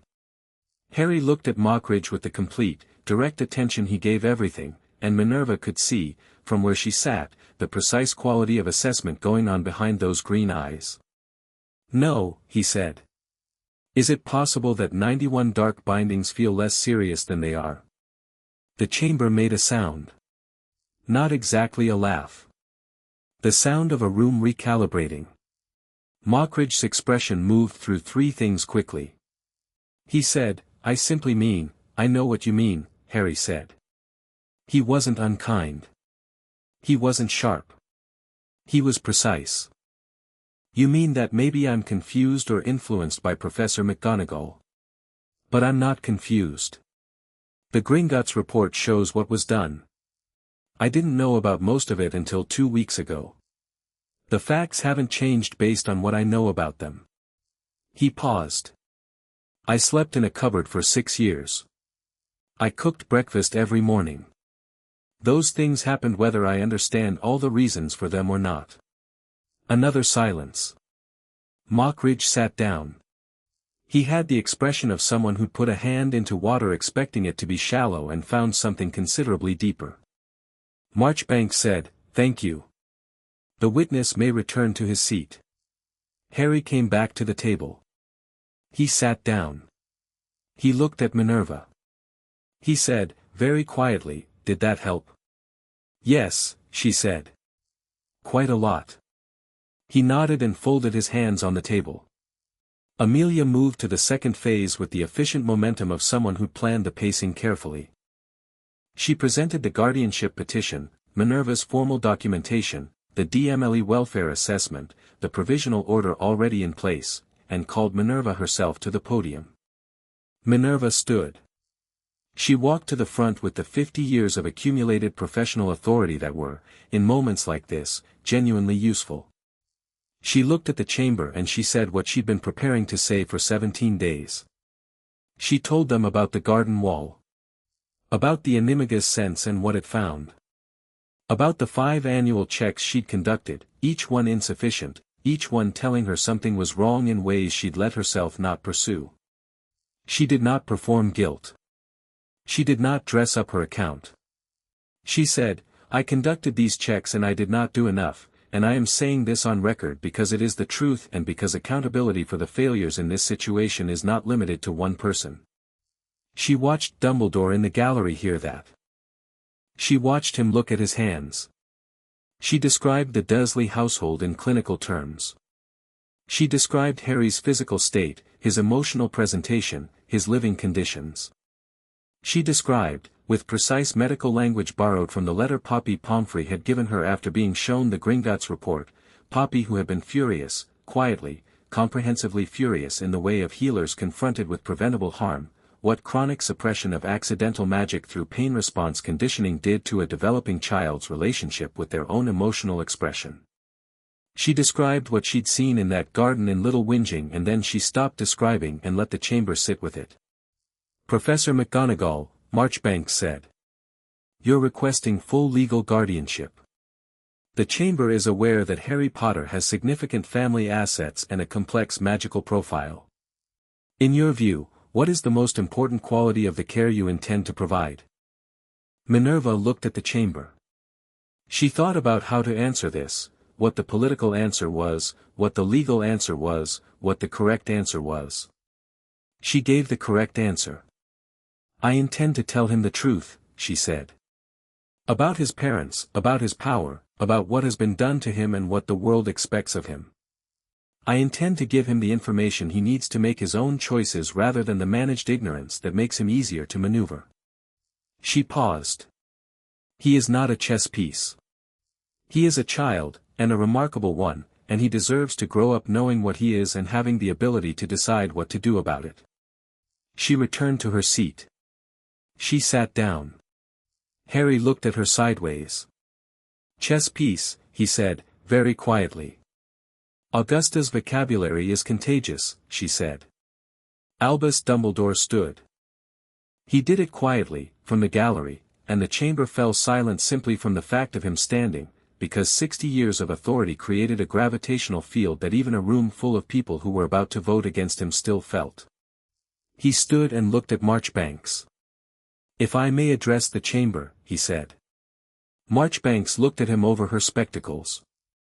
She was old enough and sharp enough and had confirmed enough students for their OWLS over 60 years to be almost entirely immune to Dumbledore's particular gravity. "You're a party to the inquiry, not a witness," she said. "You may make a statement at the end of proceedings." "Of course," he said, and sat back down. Minerva watched the gallery watch him sit down, and she watched the people who'd expected him to simply stand up and turn the room, who'd seen him do it a dozen times in this chamber, recalibrate when he didn't. "Good." Amelia moved to the serious Black Review. This had been the most contested element of the hearing structure. Mockridge had tried twice to have it separated into an entirely different session, arguing it was irrelevant to the guardianship matter, and Marchbanks had overruled him both times on the grounds that Black's status was directly material to Harry Potter's legal and personal situation. Amelia presented the Fidelius trace with the same clean directness as the binding report. She explained the mechanics, the Fidelius charm, the caster's mark, the keeper's signature, how both remained legible in residual magic for decades. She presented Director Ragnarok's analysis. She presented the original incident report from 1981, the spell signature evidence at the scene, Pettigrew's academic record from Hogwarts showing his specialty in area effect blasting hexes. Then she presented one more thing. This chamber will note, she said, that Sirius Black was never tried. There was no hearing. There was no presentation of evidence. There was no opportunity for witnesses or for Black himself to speak. She looked at the chamber steadily. He was sent to Azkaban on the say-so of the investigating Auror team and the personal assurance of the chief warlock that his guilt was not in question. A pause. We now have evidence indicating that assurance was, at minimum, premature. A longer murmur this time. Not controlled. The genuine kind. Dumbledore sat in the gallery with his hands folded and said nothing. The DMLE is requesting, Amelia said, an emergency Wisengamot resolution ordering the immediate review of Sirius Black's case and his temporary release from Azkaban pending that review, given the severity of the new evidence and the time already served. Mockridge was on his feet. The chamber cannot release, the chamber absolutely can, Marchbanks said, without looking up from the document she was reviewing. Section 39 of the Wisengamot Charter allows emergency release on evidence of wrongful conviction pending case review. Sit down, Cuthbert. He sat. He looked like a man who'd expected a different floor and found empty air. Amelia returned to her seat. Marchbanks looked at the chamber. Albus Dumbledore, she said. You may make your statement. He stood again. He walked down from the gallery, not to the podium, which was for witnesses, but to the floor of the chamber, where he stood in the open space with the chains and the chair and looked at the room with the presence of someone who'd been performing presence for 60 years and had not stopped being good at it. I stand before this chamber, he said, not to deny what is in the evidence. I placed those bindings. I authorized the Dursley placement. I was certain of Sirius Black's guilt. His voice was measured and warm and he looked around the room with a gaze that made each person feel individually regarded. I made those decisions because I believed, I still believe, that we are not finished with Voldemort. The name landed. People flinched. Several people in the gallery made the gesture that witches and wizards used when the name was spoken, a reflexive motion of the wand hand, a warding off. There is a soul fragment, Dumbledore said. A piece of Voldemort's essence, attached to Harry Potter. This is not conjecture, this is magic, legible to those who know what to look for. That fragment is a tether between the boy and what remains of Voldemort, and its existence means that Harry's power, extraordinary power, as the diagnostic report confirms, cannot be separated from that tether without consequences none of us can fully predict. He looked at the chamber. I acted to contain that power because I believed uncontrolled expression of it would attract what remains of Voldemort before we were ready. I acted to place Harry with his mother's blood relations because Lily's sacrifice created a protection that is anchored to her family. I acted from care, from strategy, and from the understanding that sometimes the immediate welfare of one person must be weighed against the survival of the many. He paused. He let the silence do what it always did for him. I do not claim perfection, he said. I claim intention. I claim that every decision I made was made with the survival of the wizarding world as its aim. And I ask this chamber to consider whether prosecuting those decisions, criminalizing the strategic judgments of wartime, serves that aim or undermines it. He sat down.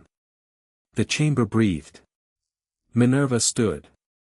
She had not planned to do this. It was not in the schedule, and Marchbanks looked at her with raised eyebrows, but she was primary petitioner and she had the floor if she wanted it, and she wanted it. The chamber has heard, she said, a very well-constructed argument for why what was done to Harry Potter was necessary. I'd like to offer a response. She looked at the chamber.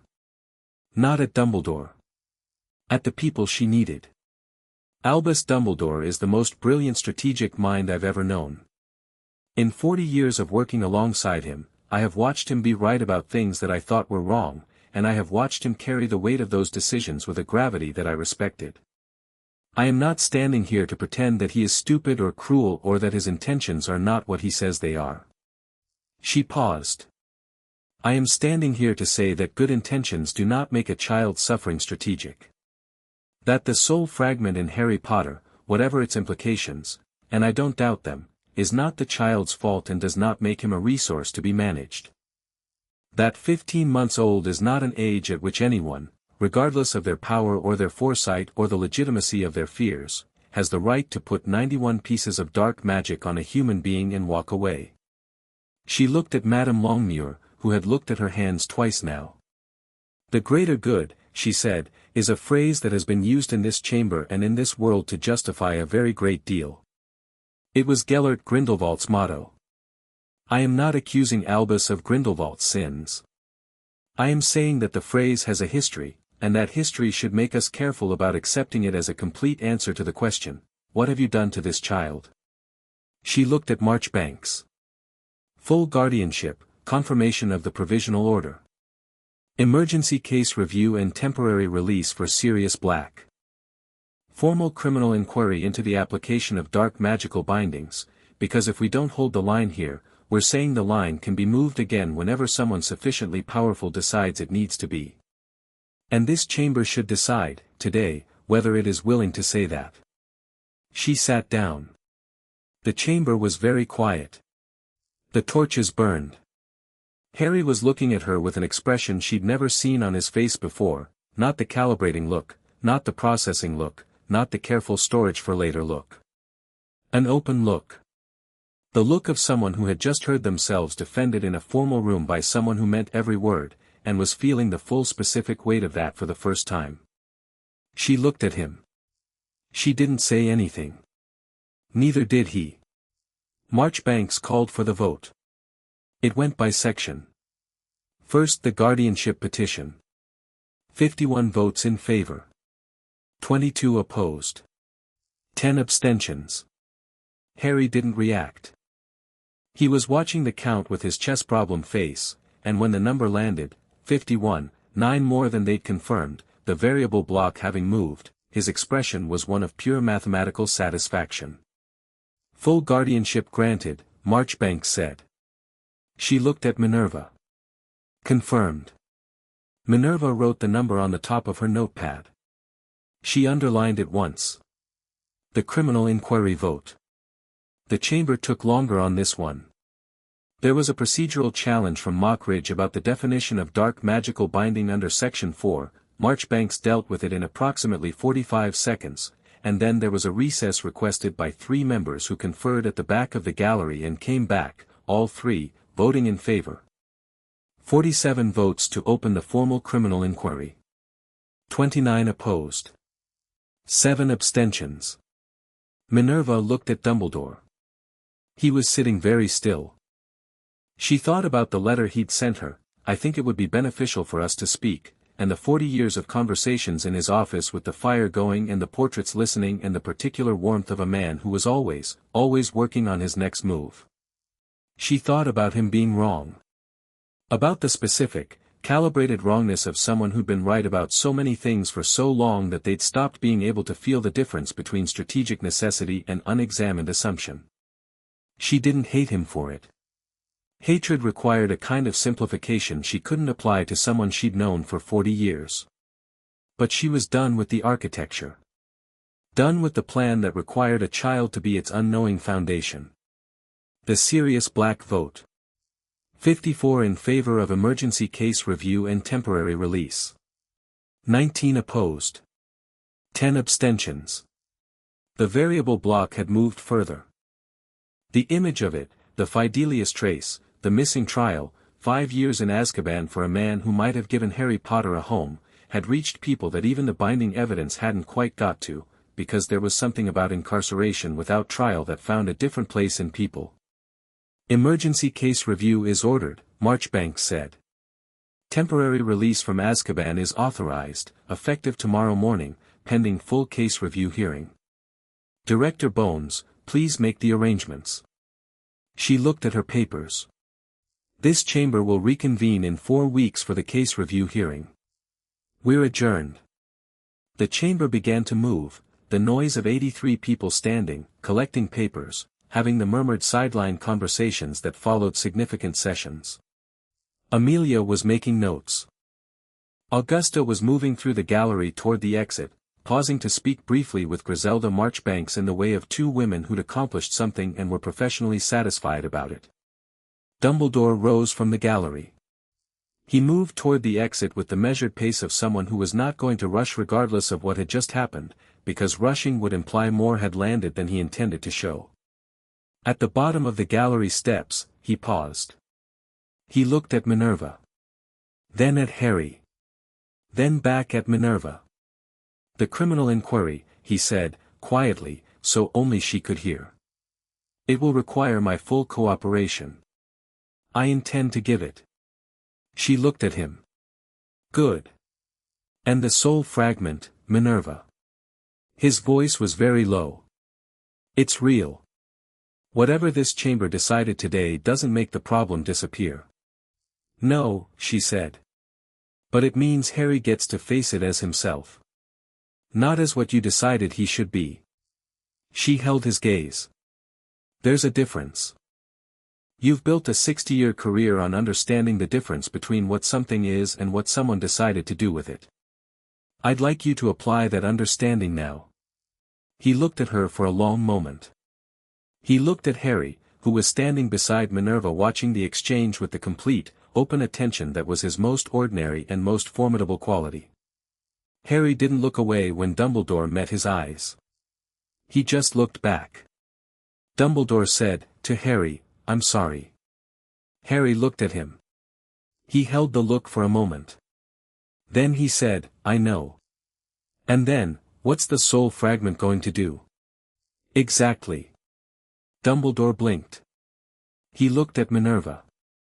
She looked back at him, because Harry had asked the question and Harry's question deserved an answer.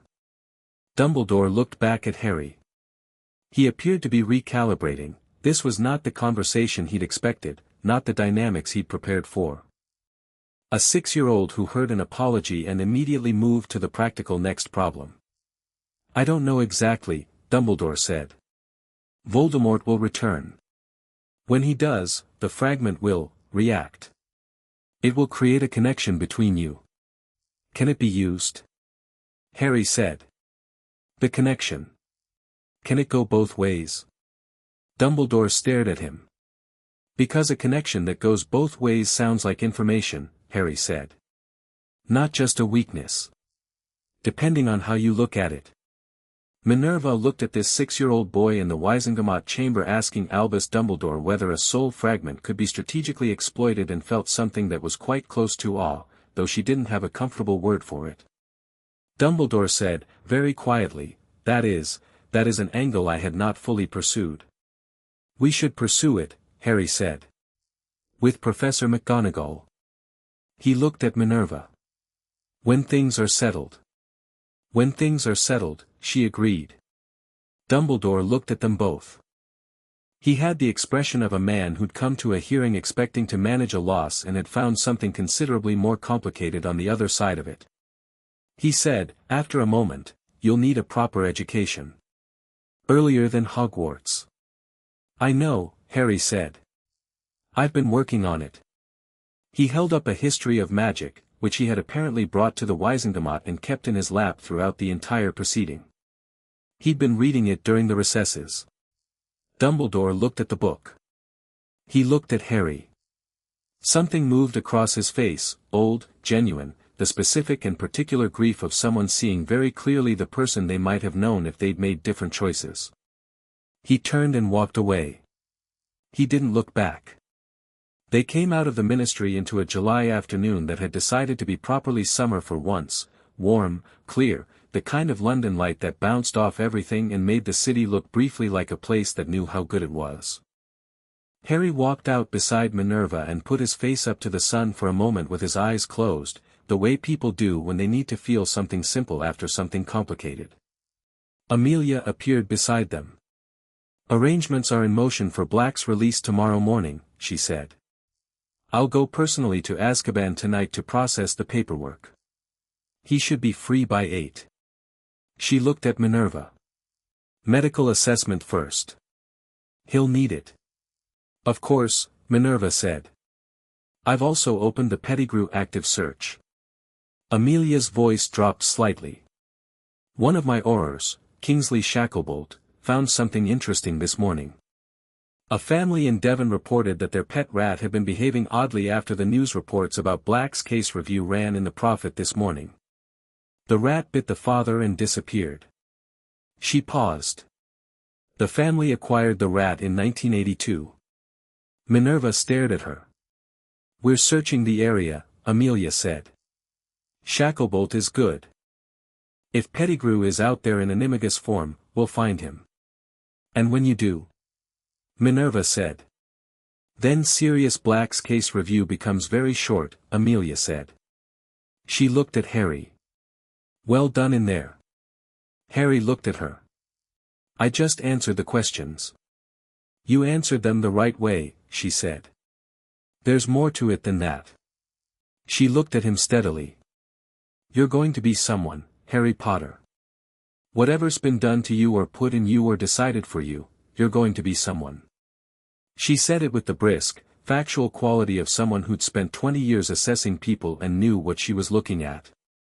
Then she turned and walked back toward the ministry entrance with the purposeful stride of someone who had approximately 11 things to do before evening. Harry watched her go. He looked at Minerva. She said that like it's already done, he said. Amelia Bones doesn't make predictions she doesn't believe, Minerva said. He considered this. He looked at the street, at the London afternoon going about its business. He said, tomorrow morning. 8 o'clock. Sirius is free. That's the plan. He looked at her. There was something in his face, the carefully managed something, the private place thing, and she let it be there, didn't try to open it or redirect it. He'd been doing a lot of managing today and he'd done it extraordinarily well and he was allowed to feel whatever the next thing was in whatever order it arrived. Can I come, he said. To Azkaban. When they release him. I was going to suggest it, she said. He nodded. He looked at the sun again, just briefly. Then he looked at her with an expression she'd been cataloging, over the past 2 weeks, as his trust expression, the one that was almost but not quite like his processing face, differentiated by a quality of rest in it, a very slight, very hard-won ease. We won, he said. We won today's part, she said. There's more. I know. He tucked a history of magic under his arm. But we won today's part. Yes, she said. We did.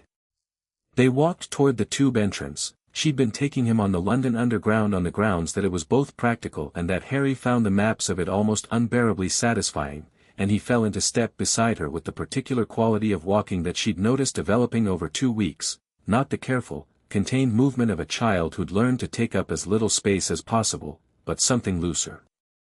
Something that took a step and meant it. Behind them, the Ministry of Magic sat in its unremarkable building, and inside the chamber underground the torches burned around the chair with its chains, and 51 votes had said that one person's protection was worth the full weight of this institution's attention. Harry thought about tomorrow. She could see it in his face, not anxiety, not precisely. The particular focused attention of someone who had been given something to look forward to and was looking forward to it very deliberately, like someone handling something that might be fragile. A man he'd never met. Who would have been his family, if things had been different? Who, despite 5 years in the worst place the wizarding world had built, had asked only 2 things in his letter, whether the evidence was sound, and whether Harry was all right. Tomorrow at 8 in the morning. The tube station swallowed them up, and the city went on above, and Minerva McGonagall thought about all the things that were not yet finished, the criminal inquiry, the Pettigrew search, the soul fragment, the Wisengamot review, the long and complicated work of removing the last structural bindings from a child's magical core, and she thought that all of those things were navigable. Every single one of them was navigable. She'd been sure of very few things in her life with the particular bone-deep certainty that required no qualification. She was sure of this. Chapter 6, End AI Chat 5-hour limit reached. More actions Claude, What if McGonagall's Animagus senses found 84 dark bindings on Harry age 6 and challenged Dumbledore? Write a long-form fanfiction novel-style story based on the above title/concept. The story consisting of 6 chapters, with each chapter being a minimum of 5,000 words. Writing style: published fantasy novel tone, natural dialogue, varied pacing, show don't tell. Write like you're telling an exciting story to a friend. Story flow. Their power and confidence must be shown through action, dialogue, strategic choices, and emotionally resonant moments, not explained through exposition. Don't make scenes become info dumps. Don't write too much description of anything. Keep it straightforward. The pacing of the story should be fast and gripping. Avoid repetition in chapter structure. Each chapter must feel unique, with new developments, character moments, and dynamic stakes. Do not nerf the MC, do not make them hide their powers. If you are making them OP, then let them be OP, don't make them afraid of anyone. The writing style should avoid using headings like Scene 1 or Scene 2. Instead, shift scenes naturally using location changes, time of day transitions, or character movements. Do not write in topic paragraphs or labeled segments. Maintain narrative flow through natural paragraph breaks and action-driven momentum. Avoid overly descriptive or flowery prose, only use rich detail. Dialogue should feel natural, conversational, and emotionally driven. Do not use overly formal, expository, or robotic language, even in high-stakes moments. Characters should speak like real people with their personalities, humor, and emotional nuance, especially during arguments, battles, or flirting. Lastly, always prioritize show, don't tell. Let chapters develop organically. Don't overthink variety, focus on good storytelling rhythm. No generic villains, each antagonist should have intelligent, believable motivations. Keep this subplot visible in each chapter without overshadowing the main events. Adventure and character growth. Rich world building woven into action. Write engaging, immersive fantasy that feels human. Chapters must be titled, Chapter 10, Name, and end with, Chapter 10 End. Generation process. First response. Provide a brief story outline, plot, themes, character arcs, chapter breakdown. After outline, write.